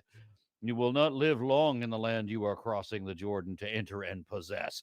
This day I call the heavens and the earth as witness against you that I have set before you life and death, blessings and curses. Now, choose life, so that you and your children may live, and that you may love the Lord your God. Listen to his voice and hold fast to him, for the Lord is your life, and he will give you many years in the land he swore to give to your fathers, Abraham, Isaac, and Jacob. Thus endeth Deuteronomy 30. Yeah. Thankfully, my comment on this chapter is short. It's like 3 pages. The next one will be 7. Yeah. I know every time you talk about pages, I'm like that's such a normal expression. Like we know what that means. Yeah. I mean, if it's lower than 3, it's low. If it's longer than 7, it's long. Okay. Yeah. Good. You know, Yeah. It depends on your font size, I guess. something else. I've heard, heard that before. Of course, you dirty-minded people. That's your measuring rod, Tomer. Well, all I know, and I'm sure Isaac can back me up on this, is never believe what they tell you. Of course. So do you want me to read? I see a comment. All right, so Sailman offers $4.99 and says, the Stormtroopers of Death song makes me think of you, Aaron. Thank you. By the way, I had that album. Which song are you talking about? I was amused by many of them. The Imperial March? Yeah. Okay. Stormtroopers of Death. It was Yeah, their main album was Speak English or Die. Oh, that's cheerful. Yeah. And their ballad Okay. to Jimi Hendrix went like bump, bump, bump, bump, bump, bump, you're dead. And the song was over. Cheerful. Okay. Yeah. Now on verse 1, the Lord your God. In Hebrew, it's Yehovah Elohecha. In the Masoretic text, this phrase appears 12 times in verses 1 through 10. Septuagint, however, has Yehovah Elohecha 8 times and only Yehovah 4 times, seen in verses 1, twice at 3, and 6. McCarthy prefers Septuagint's reading, adding that the Masoretic text more than likely reflects a secondarily expanded text. On verse 3, then the Lord your God will restore your fortunes. The Hebrew for fortunes is shvutecha. There's a play between the word restore, shuv, and shvutecha. Chazal in Talmud Megillah 29a and Targum Onkelos rendered shvutecha as your captivity from the root shin bet hey. This reading, which is found in the KJV, is rejected by modern scholars, with Lundbom writing that the expression has been clarified by the Sephiri Treaty 324, which says, the gods have brought about the return, Heshevu elehen shivat, of my father's house. On verse 4, the most distant land under the heavens, in Hebrew, Biktzeh HaShamayim, literally at the end of the heavens. Lundbom writes that this is the farthest region of the earth, where the solid vault of heaven, i.e. sky, was believed to rest upon the earth, as seen in Psalms 19:7, Isaiah 13:5, and Nehemiah 1:9. I would love you to share with me that citation for a project I'm working on soon. Okay. Septuagint reads... Link me for that. Fine. Septuagint reads, from an end of the sky to an end of the sky, Ibn Ezra, with regard to the land of Israel, and Sa'adi Gaon, as if at the end of the heavens. Yeah, Ibn Ezra is saying from the perspective of someone in the land of Israel, the ends of the sky from the perspective from there is like the furthest reaches. And so he's rejecting the idea of it being flat. And at the well, I mean, the thing with this is that it does have the alternate reading world, right? So like so it's either even if you are exiled to the ends of the world or to the ends of heaven. The thing is, in their worldview, right, there was the circle of earth and the circle of heaven. So there was kind of like this this tiered structure in a way. So yes, I think that this does carry like this. While this could obviously, now we could read this and say, well, it's not necessarily a, like a flat earth with a dome thing. I think that in order for it to make total sense for both readings, I would think that it would have to be. I'd say if we're talking about, because I know the last time I was on, we were talking about that concept that you're mentioning with the tiers of the heavens, and they used to have the idea that the planets, by which they mean everything that went around the earth, including the moon and sun, moved on crystalline spheres. Again, this is a later concept than this was written, but it's still like the idea. The idea of there being some manner of solid thing that holds everything in place, and they move on the trepidation of the spheres by though greater far is innocent, is not just the planets, it's the spheres that move the planets. And the concept of that being delineated, lower levels of heaven, the moon is like the least spiritual heaven, and then up you go. That the one virtue of that idea, I suppose, is that although it's always geocentric, it could hypothetically work with either a round or a flat Earth. So it was a step. Yeah, there's a lot more religious geocentrists than there are religious flat earthers. They're all still nuts, but I suppose a little less nuts. So yeah, I think geocentrists are just they're mostly ignorant rather than like conspiracy theorists and stuff like that. It's just I don't know. I love Full Hard Logic testing geocentrism. His insults are on point. It's it's beautiful. That. It's like the dinosaur, living dinosaur. His same level of insult as living dinosaur. Mentally subnormal gibbon. Sorry. Okay. On verse 6, the Lord your God will circumcise your hearts. Tigay comments, in contrast to 10:16, where Moses exhorts Israel to circumcise its own heart, here he promises that once Israel returns to God, God himself will remove the psychological impediments to wholehearted devotion.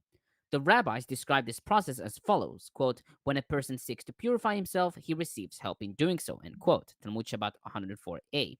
Several of the prophets said that God will ultimately program, quote-unquote, Israel to be loyal and obedient to him, so that they would obey him instinctively and never again experience exile, as in Jeremiah 24:7, 31 verses 31 to 34, and Ezekiel 11, 19 to 20.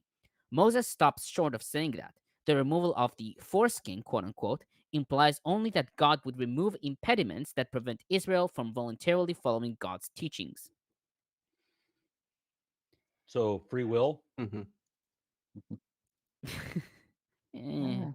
could say. I think that there is this idea of like when the Messiah comes, in the end of days or whatever, everybody will just be, no one's going to have the will to do evil, but they'll want it. They'll enjoy. They'll enjoy sitting all day studying and singing praises. Like the angels. Yeah. I also get a sense that perhaps what might be of concern is part of us that has that skepticism, we're just doubting things, that, that Yahweh will ultimately remove those doubts so that our hearts, which relate to not emotion, but how we accept these precepts, right? Because he's saying this is how the universe ought to work. And if you obey my laws and commandments, then you will be blessed and you will flourish. And so, but if you don't, then what's causing that? Is it because of rebellion? Is it because you don't trust the word, or you don't trust Torah? So, okay. On verse 11, Nelson comments, this commandment is used, this commandment, quote unquote, is used inclusively for all of Deuteronomy. Compare 5:31 through 6:2, 11:22, and 19:9. It is not too hard, literally wonderful, connoting something beyond comprehension rather than something too hard to perform. Wonderful suggests realities beyond ordinary purview, as seen in 17:8 and Psalms 13:1:1. Or human understanding, seen in Psalms 13:9:6, Proverbs 30:18, and Job 42:3. This assertion is at odds with verse 6, which asserts that divine circumcision of the heart is a necessary prerequisite for obedience. Too wonderful anticipates the vertical distance to the heavenly realm in verse 12. Too far away points to the horizontal distance of verse 13. On verse 12, it is not up in heaven. Tigay writes that heavens were a universal symbol to an inaccessible place for humans, as seen in Proverbs 34, quote, who has ascended heaven and come down, end quote. A Mesopotamian saying goes, quote, who is tall enough to reach heaven, who is tall enough to encompass the earth, end quote. He further writes, the pithy statement that God's instruction is not in heaven is invoked in rabbinic literature to express fundamental concepts in Judaism. In the Talmud, it is used to represent the idea that the authority for interpreting the Torah is not in God's hands. Once God gave the Torah to Israel, he gave the authority to decide how it is to be applied entirely to legal scholars, and retained none for himself, as seen in Bava Metzia 59b. This is a halachic counterpart of the idea that the intent of the original framers of the Constitution is not determinative for its interpretation. In the Midrash, Deuteronomy 8:6, the statement is also taken to mean that there is no further Torah in heaven waiting to be revealed in the future. This is a denial of the Christian claim to have superseded the Torah. Maimonides in Mishneh Torah Foundations of the Torah 9:1 learns from this verse that, quote, a prophet can no longer add a new precept to the Torah, end quote. Did you see the story about I don't remember who it was, but there was like a group of rabbis having a debate, and the majority ruled one way, and there was one that said, no, it must be like this. And he said, I am right, and he called upon a voice from heaven, and the voice from heaven came out and said, my son, Rabbi blah, blah, blah, is correct on this matter. And then the rest of them were like, the Torah isn't in heaven. And they were like... That's the oven of Achnai, right? Maybe? I think it is. Damn. Yeah. So they were like, God's voice can come out of heaven and say, this guy is right. And they're like, yeah, but the majority said we're against him. So... Yeah. Points for democracy. Yeah, it's like it's 30-1. Well, now it's 30-2. Who cares? Magna Carta, my ass. Sit your ass down, God. You get one vote. That's it. I mean, the thing is, obviously, it gives more power to the rabbis as a thing. Yeah. So, on verse 13, the difficulty of crossing the sea is found in Mesopotamian literature, where it is described as a task so difficult that only gods and heroes can achieve it. Ibn Ezra and Chizkuni wrote that this refers to the Mediterranean Sea, whose width a person cannot cross because of the darkness of the water. It was believed in medieval times that one cannot cross the large sea, quote unquote. Isn't it possible that's talking about the outer, or I think if you, from the perspective of the Babylonian map of the world, there's a sea that circles the earth that no one can cross, because if you do, you're at the very end, no one can get there. Yeah, it's really only in like the Enuma Elish that you can actually go further. But I would say that not. So we're talking about verse 13, right? I think the Enuma Elish was written before what's his name, Iluvatar changed the world and moved Aman away. I don't get Lord of the Rings reference. No, Iluvatar. Sorry. Yeah. Iluvatar. I think in the mythology, it's like the world started as flat, and like yes. In the age of the two trees, the earth was flat, but I think after the kinslaying and the Fëanor and went to Middle Earth after that, and only after that, because they could see the ships burn from the land of the Valar. Then it was made round. Although if you're sent by the Strait, and the land of the gods was moved into the heavens, sort of thing. Yeah, there was the impenetrable Pilori Mountains or whatever they're called. I'm sorry, Tolkien is more interesting than Yahweh. I mean, obviously, you can see where he took his inspiration from, but he made it sound much but he did it better. Yeah, exactly. But I would agree with Mark. It's interesting because my English translation of Ibn Ezra says that he's referring to the Atlantic. Because in medieval times, people thought that it was impossible to cross. Well, Lundbom says that he refers to the Mediterranean. Yeah. It's the footnote says that it's Atlantic. But... Yeah, and Chizkuni also says that it's the Mediterranean, and he quotes Ibn Ezra. Yeah. So it seems almost like they've changed it. They're like, oh yeah, the Great Sea, that must be the Atlantic, because we know we can cross the Mediterranean now. Like interesting. Okay. Yeah, this is the problems with translations, right? I mean, this is a really good example where it's the Bible knows all, but somehow thinks that it's just as impossible to cross the Great Sea as it is to enter the heavens. Well, now we can reinterpret the Great Sea as, the infinite void of space, at least the one between galaxies, Yeah, I mean, I would say neither is impossible, that we can cross the sea and we can go to space. So it's like we can go to space. We can't necessarily even hop solar systems at this point, much less galaxies. So yeah, you can always just expand it further out if you want to. Yeah, that's true. God just keeps going further away. He's out there somewhere. I know it. My Stephen Colbert is showing. What? What? Can you see?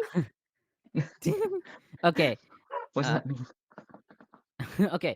On verse 14, Lundbom comments, "This is the teaching to which all the foregoing leads up. Yahweh's command, like Yahweh himself in 4:7, is very near, residing in the mouth and in the heart, which means people can carry it out. Being in the mouth, quote unquote, means it can and should be memorized, as in 31:19. And being in the heart, quote unquote, means people can and should have the will to do it, since the heart is the will. They are to talk about Yahweh's command and keep it continually before them, seen in 6 verses 6 to 9, 11, 18 to 20. This teaching is a thoroughly positive one. It assumes that people can do Yahweh's law. But Jeremiah discovered to his sorrow that this was not happening, for which reason he announced a new covenant, quote unquote, to be written on the heart, seen in Jeremiah 31:33. It's funny how when you read these verses, it's Paul, right? Paul quotes this in Romans 10 when he says the word is near you, in your mouth and in your heart. But then they completely reinterpret all that to mean the gospel, of course. Yeah, of course. Yeah.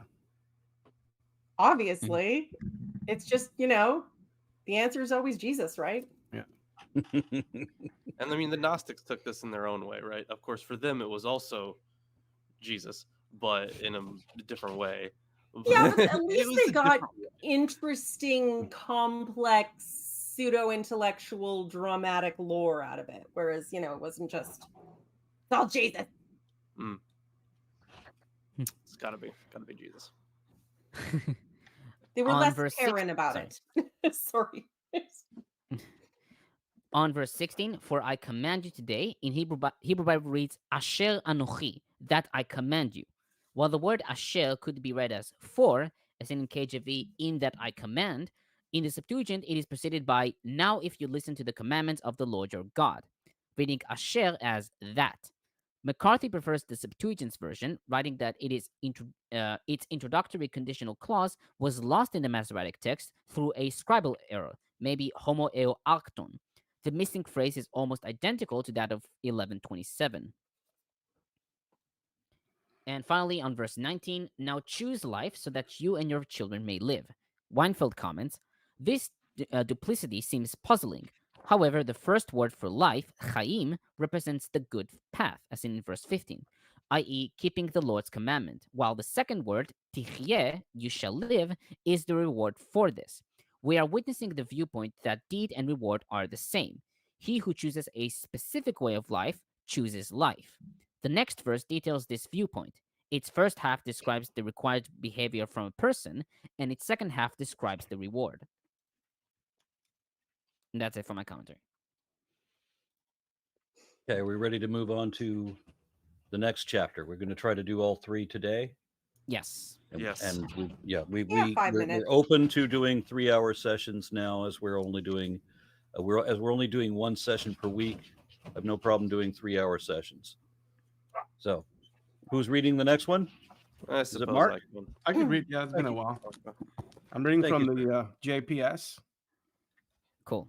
All right. Moses went and spoke these things to all Israel. He said to them, "I'm now 120 years old, and I can no longer be active. Moreover, the Lord has said to me, you shall not go across yonder Jordan.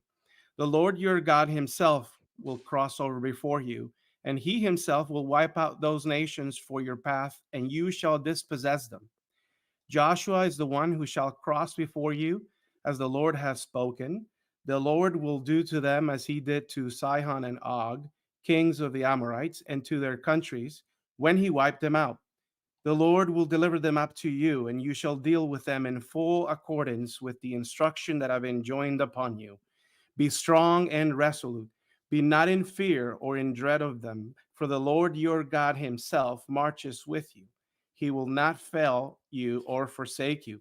Then Moses called Joshua and said to him in the sight of all Israel, be strong and resolute, for it is you who shall go with this people into the land that the Lord swore to their fathers and give them. And it is you who shall apportion it to them. And the Lord himself will go before you, and he will be with you. He will not fail you or forsake you. Fear not, and be not dismayed. Moses wrote down this teaching and gave it to the priests, sons of Levi, who carried the ark and the Lord's covenant, and to all the elders of Israel. And Moses instructed them as follows. Every 7th year, the year set for remission, at the Feast of Booths, when all Israel comes to appear before the Lord your God in the place that he will choose, you shall read this teaching aloud in the presence of all Israel. Gather the people, men, women, children, and the strangers in your communities, that they may hear, so learn and revere the Lord your God, and to observe faithfully every word of this Torah. Their children too, who have not had the experience, shall hear and learn to revere the Lord your God as long as they live in the land that you're about to cross the Jordan to possess. The Lord said to Moses, the time is drawing near for you to die. Call Joshua and present yourselves in the tent of meeting that I may instruct him.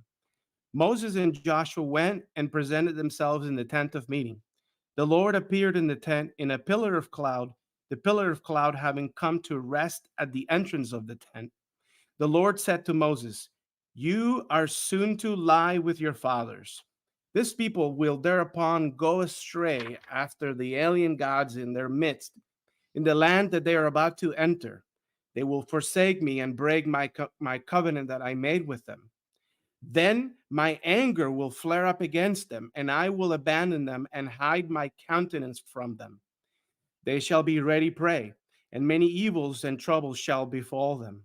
And they shall say on that day, surely it is because our God is not in our midst that these evils have befallen us.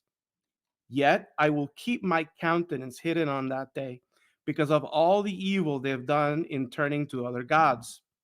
Therefore, write down this poem and teach it to the people of Israel. Put it in their mouths in order that this poem may be my witness against the people of Israel. When I bring them into the land flowing with milk and honey that I promised on oath to their fathers, and they eat their fill and grow fat and turn to other gods and serve them, spurning me and breaking my covenant, and the many evils and troubles befall them, then this poem shall confront them as a witness, since it will never be lost from the mouth of their offspring. For I know what plans they are devising even now, before I bring them into the land that I promised on oath. That day, Moses wrote down this poem and taught it to the Israelites. And he charged Joshua, son of Nun, be strong and resolute, for you shall bring the Israelites into the land that I promised them on oath, and I will be with you, unquote. When Moses had put down in writing the words of this teaching to the very end, Moses charged the Levites who carried the ark of the covenant of the Lord, saying, take this book of teaching and place it beside the ark of the covenant of the Lord your God, and let it remain there as a witness against you. Well, I know how defiant and stiff-necked you are. Even now, while I'm still alive in your midst, you've been defiant toward the Lord. How much more then when I'm dead? Gather to me all the elders of your tribes and your officials, that I may speak all these words to them, that I may call heaven and earth to witness against them. For I know that when I'm dead, you will act wickedly and turn away from the path that I enjoined upon you, and that in time to come, misfortune will befall you for having done evil in the sight of the Lord and vexed him for your deeds. Then Moses recited these the words of this poem to the very end in the hearing of the whole congregation of Israel. Kind of awkward read. Little bit. So I saw one comment in here that the Lord has infinite capacity and he sends people into battle with nothing but a poem. Yeah, why not?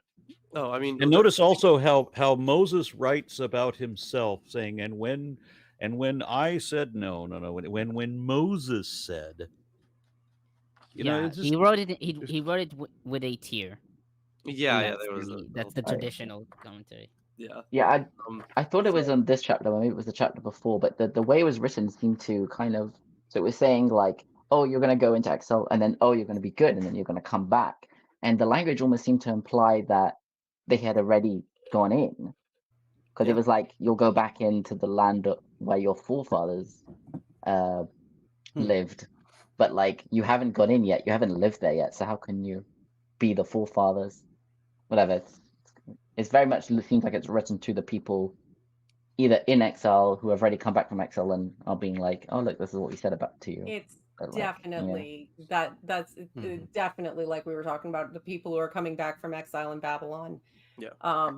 That's 100%. You can just in every word you can see it.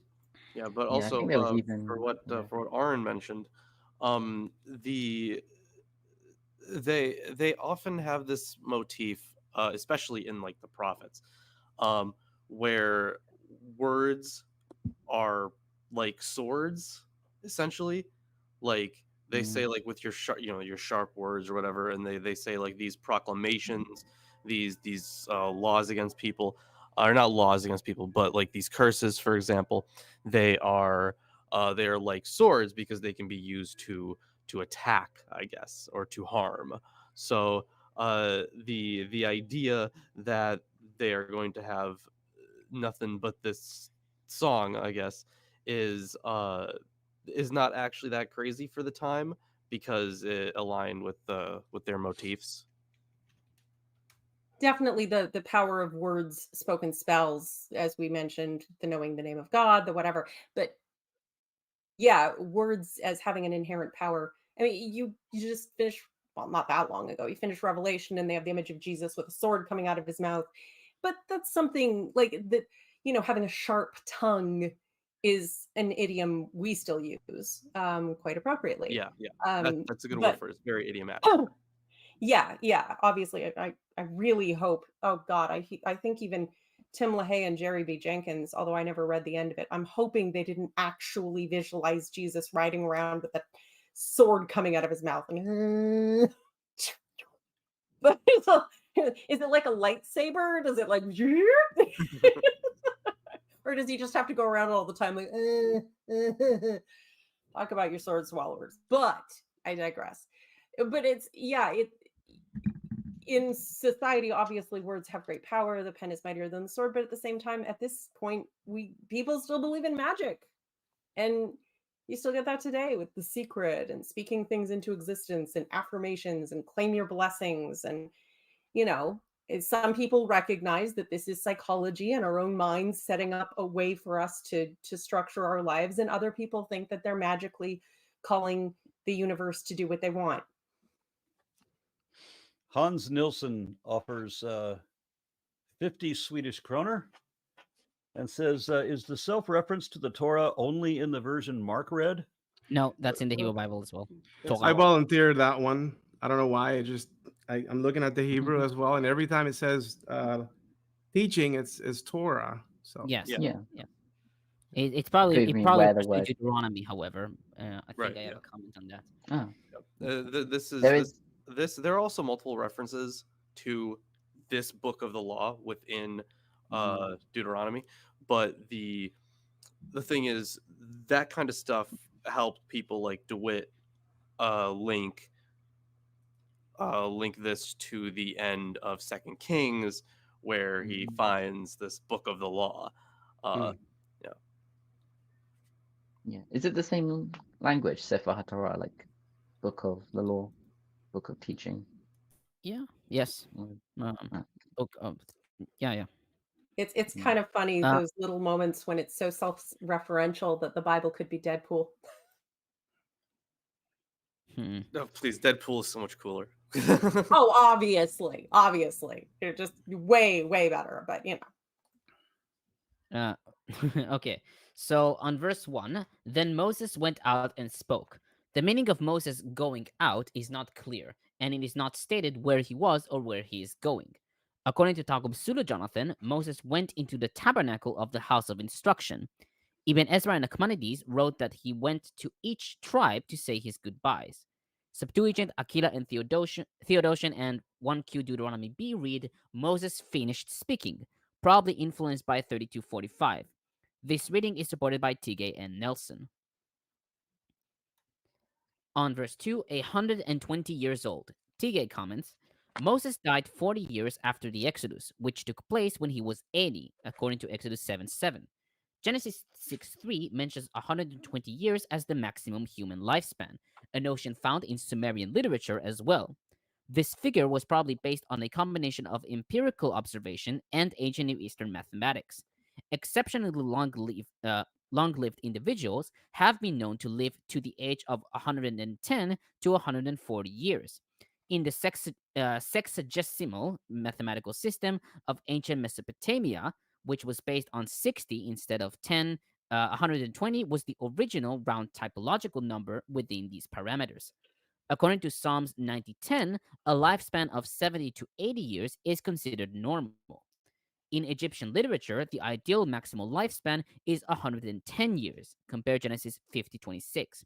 According to biblical tradition, in earlier generations, some people lived much longer, and even in Moses' lifetime, Aaron is said to have lived to 123 years, in Numbers 33:39. He died in the same year, right? I think 3 years so. older. I think It's also so. kind of convenient that 120 is 40 times 3, and 40 is kind of symbolic of long time or a period of generation time. Yeah. even. Mhm. Yeah. So the idea of this people not living past 3 generations, sure, I get that. That would be one of the observational things. Yeah. Yeah, I think there is an idea that as Mark pointed out, 40 is the magical number, and they break down the eras of his life into 40 years, as a prince of Egypt, 40 years in the desert as a shepherd and getting children and married and yada, coming back, getting the people, 40 years out in the desert, and then you die. Yeah, I was gonna say I think there's other stories about like Moses going to like Ethiopia and becoming king and ruling for 40 years and blah, blah, blah. I think I mentioned it Yeah, in the you story did. of the Moabite woman. Yeah. So to lead you, no, it's a Cushite woman, not Moabite. To lead you, in Hebrew, latzet velavo, literally go out and come in. This phrase appears in Joshua 14:11 and 1 Kings 3:7 in the sense of acting as a military leader. Most commentators support this interpretation. Rashi comments that Moses said, I am not allowed to, since the authority of God was removed from me and conferred to Joshua. On verse 3, Nelson comments, verse 3 describes incursion into the new land with 2 grammatically unconnected alternative statements, one about Yahweh and one about Joshua. The statement about Joshua in verse 3b connects directly to the promise made to him in 3:28. Emphatic grammar contrasts Joshua's crossing with the fact that Moses will not cross. In verse 3a, the emphatic grammar stresses Yahweh's actions, cross and destroy, as assurances of divine support.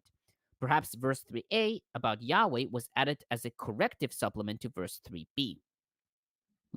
It's interesting because I'm looking at the cantillation, and it's not only is these not separate verses, but normally within the cantillation system, there's kind of like the first half and the second half of a verse, and the last word in the first half has like almost like a comma, in the way that you say it.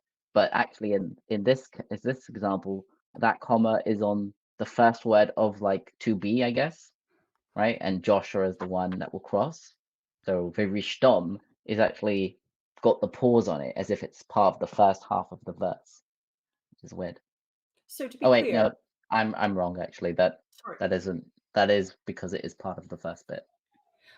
So to be clear, them, what they're saying that the Spirit of God, the power that God gave Moses to be all magic and glowy and talk to him and shit, was taken from Moses and put on Joshua so that he no longer had it and sort of died without that.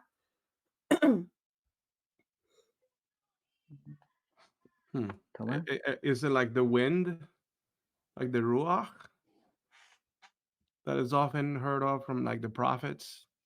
Is that what you're I think talking there was about? a much earlier chapter where we had where like his spirit was like given to him. Yeah, but that didn't Flame. necessarily necessitate it being removed from the mentor to then be put on the. And Biblia also had Ruach Elohim as well. Like a flame that. Because I made a passing reference to the fact that this, Moses passing the torch to Joshua is used along with the Elisha passing the cloak in a lot of evangelical circles to hype up youth and youth leaders or those who they think have youth leadership potential.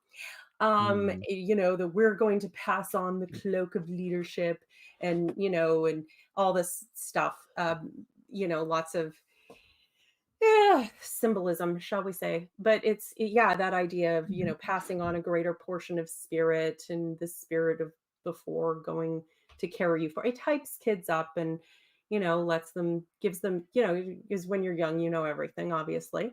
And, what more could you add to that than divine self-confidence? Really, it's just the best recipe for anything. Okay. On verse 6, the Lord your God goes with you. Tigay comments, the promise that God will be or go with someone is a concise assurance of his assistance and protection, as in Genesis 21:22, 26:3 and 26, and Judges 6:13. It is often given by God or in his name when he charges a person with a mission, especially a military one. God made the same promise to Moses when he sent him to lead Israel out of Egypt in Exodus 3:12, to Joshua in verse 8, and again after Moses' death in Joshua 1:5 and 9, to Gideon when he charged him with delivering Israel from the Midianites in Judges 6:12, and to Jeremiah when commissioning him as a prophet in Jeremiah 1:8 and 19. Moses earlier offered the same assurance to the army and commanded that priests do so in the future each time the army prepares for battle, as seen in 21 and 4. Verse 7, you must go with this people. In Hebrew, ata tavo et ha'am hazeh. While the reading is supported by the Targums and Sa'ad Gaon, some suggested correcting the word tavo to tavi and to read, you will bring the people, based on verse 21, where the word tavi appears. The fact that it was common to confuse between the Hebrew letters Vav and Yud, and its support by the Semantic text Vulgate and Peshitta. The Septuagint reads, you will go before this people. On verse 9, this law, in Hebrew, HaTorah. Nachmanides wrote that this refers to all the Torah. Tigay and Lundbom wrote that this refers to the Deuteronomic Code, which is also called a sworn covenant in 2869, which is 29:1 in the Hebrew Bible.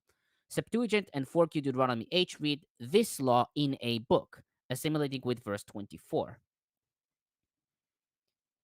On verse 10, Festival of Tabernacles.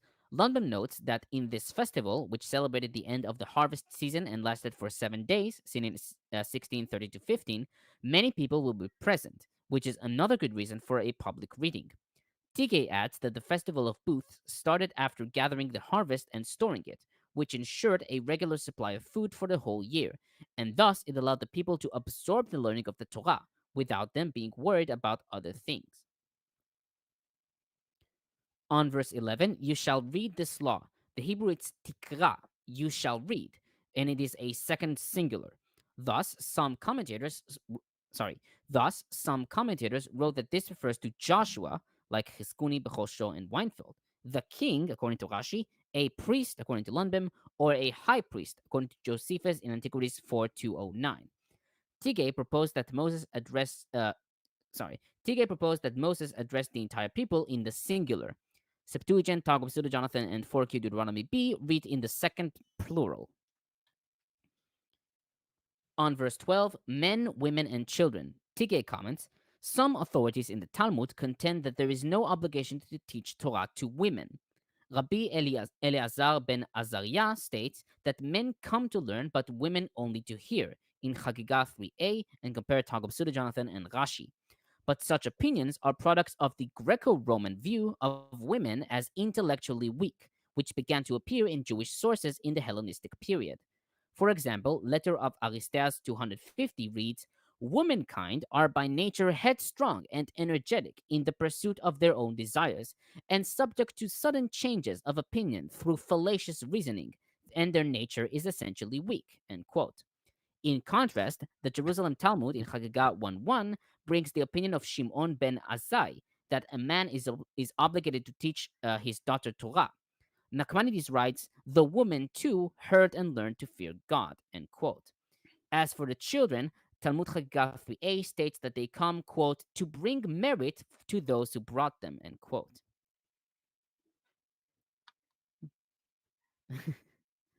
Yeah.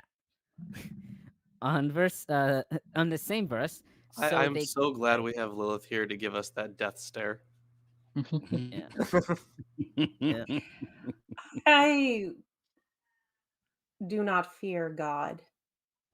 God should fear me. Okay.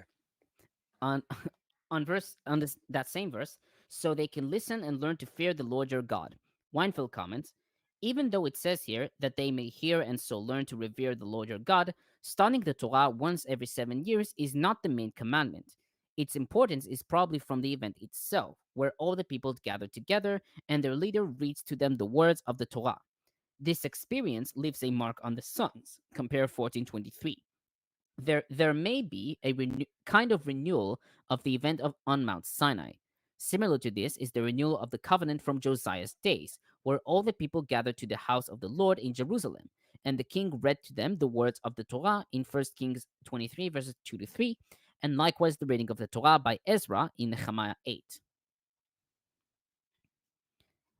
On verse 15, the Lord appeared at the tent in a pillar of cloud. The word translated to appeared is vayera. Septuagint reads, the Lord descended in a cloud, possibly assimilating with Numbers 12:5. Nelson notes that the inconsistency of this verse. The pillar is in, quote-unquote, the tent, but takes its stance at the entrance. He suggests that it may harmonize the JE notion of at the entrance in Numbers 12:5 with the P concept of in Numbers 1:1. So what is a pillar of cloud? If we're talking about God, are we talking about a whirlwind? Are we talking about a tornado? What is a pillar of cloud? Is there another interpretation? A stream of hot gas. Just like a pillar of cloud. I don't know. Like if it's since it's a kind of a theophany, it would be. I mean, you could interpret this in a few ways, but the only visual I get is just literally just like a standing pillar of cloud. But it would be pretty hot, right? Because we got like the whole burning flame thing before, so that would be all I can say. But yeah, if it's I have a comment by Lundbom. He writes, a pillar of cloud is the means whereby Yahweh descends to earth, as seen in Exodus 19:9, 35:5, and Numbers 11:25. Sometimes, and that's where I get the tornado. Yeah, well, I was going to say, does the pillar spin? Sometimes embellished with chariot imagery, as in Psalms 104:3. The latter appears in Ugaritic texts, where Baal's epithet is rider of the clouds. Yes. Yahweh too. Yeah, Yahweh too is said to ride upon the clouds in Psalms 68:5. Yeah. In priestly material, fire and clouds reveal Yahweh's bright, shining glory, kavod, manifesting a divine presence, but at the same time keeping it hidden. Yeah, the chariot stuff, that also is an indicator for like divine power. In fact, I have a whole video about that. It's called Heavenly Horsemen. So yeah, that is also an indicator for it. On verse 16, prostitute themselves to the foreign gods.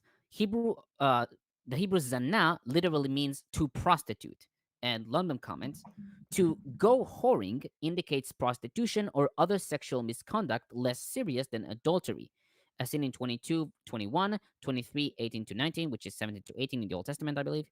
The imagery is familiar from Hosea, who views the covenant as the marital bond, as in Hosea 1-3, and forsaken Yahweh as an act of whoredom in Hosea 1:2, 4:12, and 9:1. But the expression to go whoring after other gods is old, as seen in Exodus 34, 15 to 16. See also Judges 2:17 and 8:33. The term foreign god appears in the Song of Songs 32:12, the song, not the Song of Songs, in Deuteronomy 32:12, with foreign gods, otherwise common Old Testament coinage. Genesis 35, 2 and 4, Joshua 24:20 and 23, Judges 10:16, etc. Septuagint translates the expression Elohei Nechar Haaretz as a triple construct chain, foreign gods of the land, which derives support from the Targum Neophiti and is followed by many commentators like Tigay and Nelson. Rashi argues that foreign does not modify gods, but is in construct relation only with the land. His translation follows the Targum Onkelos, the gods of that which is foreign to the land, i.e., the gods of the peoples of the land. Oh my God, you know what it sounds like? It sounds like one of those really insecure men, and the minute you start dating, they get really upset if you have any male friends and you have to justify them all as being, relatives or gay or, married or whatever. But even then, they're still like pissy about it. It's like I'm that. sorry, I cannot relate to what you're saying right now. You've never heard of jealous women who do the same thing? But yeah, it's like, how dare you look at another god? Were you looking at the other god? You were checking them out, weren't you? You whore. Okay. I mean, it almost sounds like Game of Thrones. You've got different houses. Each house has their own god they worship, and then be careful with the gods of the other lands. They might burn you. Yeah. On verse 17, I will hide my face from them. Rashi and Ibn Ezra, followed by modern commentators, interpreted it as withdraw my favor and protection, abandon them and ignore their pleas for help. Tigay writes that the face, quote unquote, of Yahweh are his attentive presence, as seen in the priestly blessing in Numbers 6:25 to 26. Septuagint, Peshitta, and Targums read, turn away my face from them, and Sada go on, I will hide my mercy from them.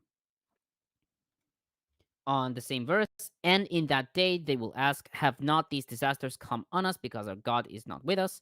Lundbom comments, 4Q Deuteronomy C contains the divine name in the quotation, with my God inserted above the line. Septuagint similarly has the Lord my God in the future Israel. The collective singular continues through verse 21. We realize that Yahweh is no longer in its midst, for which reason evil aplenty have come. Tigay thinks that Elohai, because it appears alone without Yahweh, refers here as elsewhere in the Pentateuch to false gods. The meaning would then be that in the future, people in their ignorance would believe that other gods have abandoned them. This view appears unlikely, assuming among other things that the Lord my God readings of 4Q Deuteronomy C and Septuagint are later reinterpretation. On verses 19 to 21, Nelson comments, verse 19 turns attention to the song, and now, in their mouths, in verse 19 and 21, signifies that Israel should be able to recite it from memory. It is to be not merely available, but actually uttered, so that it will confront people from their very own mouths. The song will attest to future generations that their sin and the resulting divine judgment had been both foreseen, I know, in verse 21, and foretold, I teach it, in verse 19.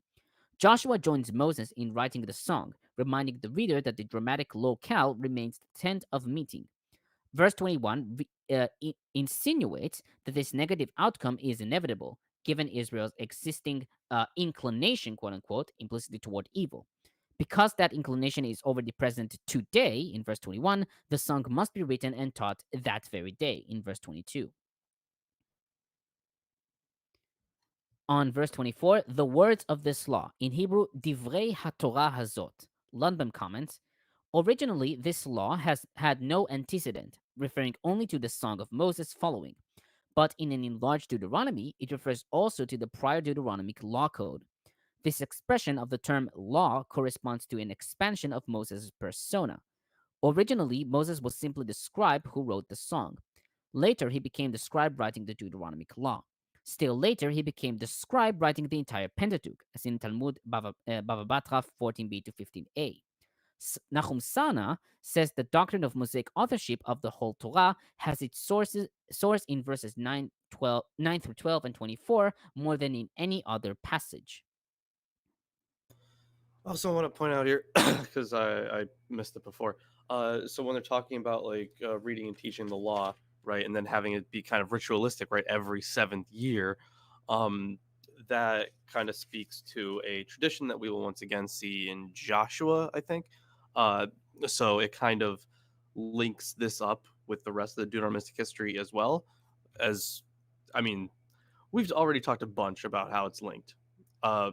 And I will cover it once we do start the Deuteronomistic history proper. This is more of like, I guess, maybe you could call it a prologue. I'm not sure what you would call it in relation to that, but the the idea that you already have these traditions being imbued is indicative of a place and a date for these kinds of worships. We're going to get that with some altars as well in Joshua. So stay tuned. Yeah. On verse 26, Book of the Law, in Hebrew, Sefer HaTorah. Lundbom writes that while this term refers to the written Deuteronomic law in 28:61, 29:20, which is 21, and 30:10, here it refers to the Song of Moses. He suggests that perhaps this was the book that was found at the temple during Josiah's period. He writes that by calling the song a Torah, the writer links it with the earlier Deuteronomic law code. On that same verse, beside the Ark of the Covenant of the Lord, Weinfeld comments, Chazal debated if the Torah was put inside the Ark, outside on a shelf, or in a separate box at the side of the Ark, as in Bava Batra 14a. The act described in this verse may be hinting at the finding of Deuteronomy in the temple during Josiah's time, after a period of it disappearing, quote-unquote, and seemingly forgotten, seen in 2 Kings 22, 3-10. And indeed, Josiah's response in verse 11 forward indicates that the words of the book are used as a witness against Israel, and the things written in this book came true.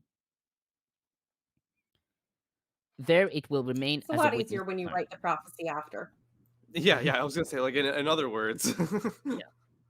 I like that. There's a comment here by Tigay that he makes a reference to maybe the reason why they wanted to put the book of the law inside the ark is to protect it from worms and from fungus and whatever. But didn't God just maintain all their clothing? Like, why couldn't he do the same thing with Torah? Just a thought. Yeah. Why should we believe that God performed the miracle of writing the text if he did not perform the miracle of preserving it? Barderman. On that same verse, there it will remain as a witness against you. Tigay writes that Moses speaks to the Levites as the representatives of Israel. Moses gives the Torah a new purpose, to be used as a witness, similar to the song in verse 19. However, unlike the song, the Torah does not testify to the betrayal of Israel after the settlement. Moses probably means that the Torah will serve as evidence that Israel accepted the terms and conditions of the covenant, which will enable the people to understand their future misfortunes.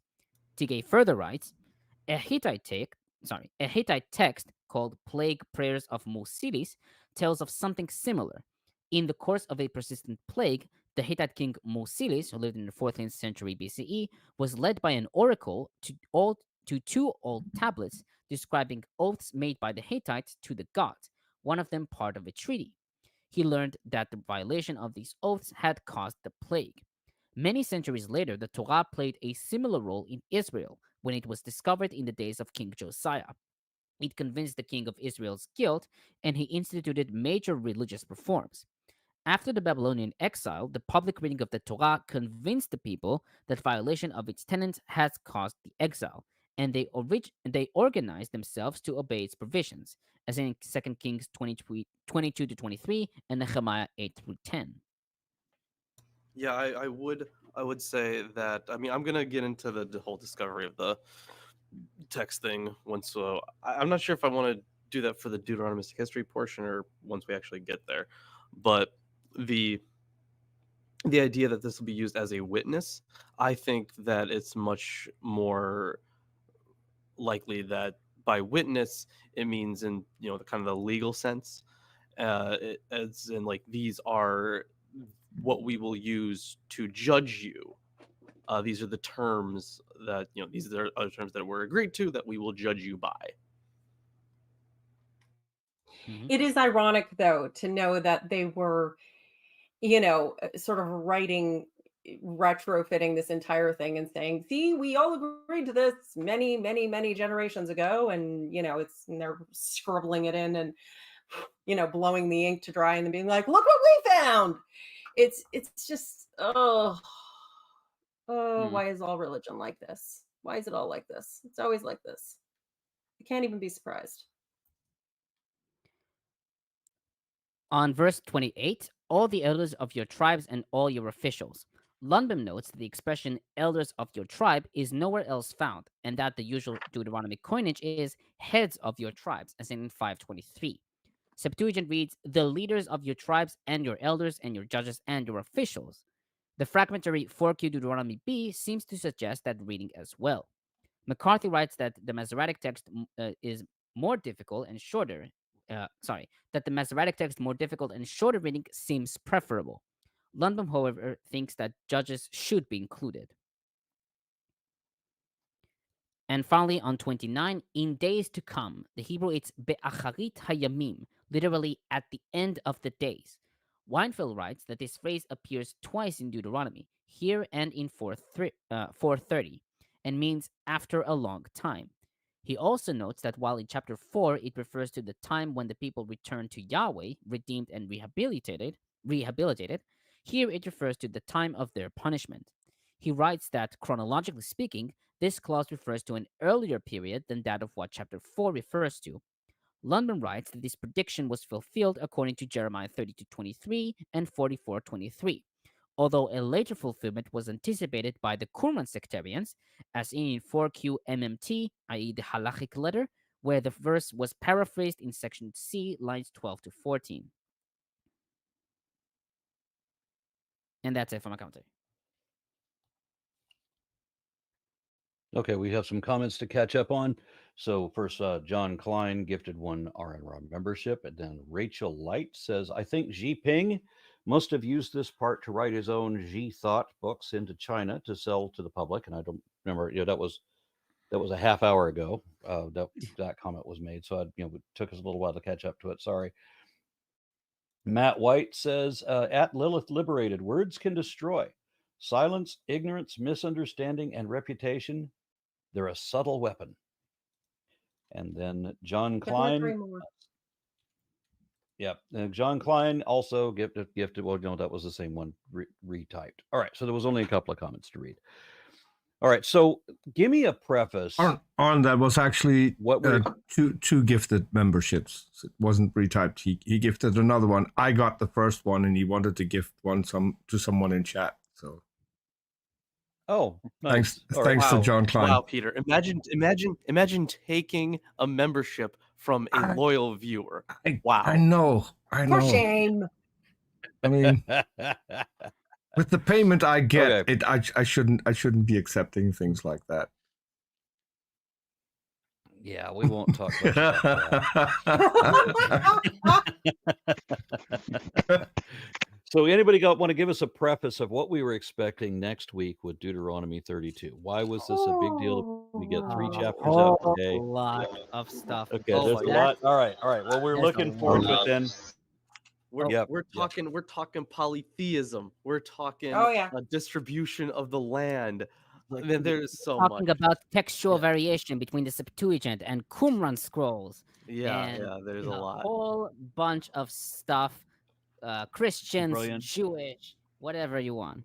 Plus, it takes Moses almost as long to die as it took Jacob to die, but not quite. Yeah, I do want you to send me a link to that commentary about the edges of the earth. Yeah, I'll cite it for you. Yeah. All right, thank you very much, because that will be handy with everything else I've got, because that's something that wasn't on my list already. And I'm certainly not, rabbinical commentary on that, because I could use those. As a matter of fact, I Well, may even probably send you. it's- I may even send you requests to get commentary on other such references. I'll try. Also, Kip Davis is in the comments talking about how in the live chat talking about how the Song of Moses is possibly one of the most ancient Hebrew texts in the Bible and foundational text, and he's written his own translation of it. Which I mean, I would love to hear him read. Will he be joining us? That's the question. That's He the will. question. He said he would be. He Oh, said he would be. Kip. He said Yeah, earlier yeah. in chat that he would be here next week. So And Very good. I am going to send you Chrissy's email as well, unless you already have Yep. that. Because I did ask her, and she's open to be on the show. She did a lot of work on Deuteronomy 32 as well. So I feel like this is going to be a very Chrissy and Kip show. Like they've done so much stuff on this. So Oh yeah. Yeah, I I don't think, see. it's I don't gonna be see really that email in the list. So yeah, it's not already here. Okay. I was just wondering if you like had the email previously, but okay, I will make sure to send you her email. She has agreed to come on. Okay. All right. Well, looking forward to next week then. I guess we'll go ahead and end on that. So There's anybody another else got any comment. final things to say? Oh, there is There are? another comment. you have Another, the one more Unlucky come. Legume. Yay! And one more coming. The Unlucky Legume offers $50 and says, "Great stream. Thanks for all that you do. And welcome back, Lilith. You have been missed here." Oh, Yeah, well, that's thank indeed. you. It would be nice to have more than one female voice, but it was really awkward when we didn't even have one. I'm sorry. Yeah, I'm not going to take Well, over we the had- end of we- the we stream ran by into telling some the meat. story, but I'm sorry. We- I missed you guys too, and you guys. As you guys might have kept me imagine, sane. As you might imagine, in the last 3 chapters, we've come across a couple of things where it would have been interesting to have heard the female perspective, given what they said. Yeah. Yeah, I mean, me and my sister's voices get confused all the time, but I don't think that's good enough. Yeah, it's you might be the closest thing we have on the panel. Oh. Okay, so Peter, you Ah. said there's another one coming. Peter. Peter? Also, by the way, he's Kip busy. Davis did say that he will be here next week. Yeah. Okay, very good. All right, well, I'm going to assume that there's not another one coming since we don't even have Peter here. I wonder how the show is going to end when we all say goodbye. I might be able to manage that, Arn. Okay, good. All right, well, good night, everybody. See you next week. Bye, everybody. Oh, and Happy New Year. Oh, yes, Happy New Year. See you next week. We're going to be singing. Join the chorus. Discord. Oh. Yeah.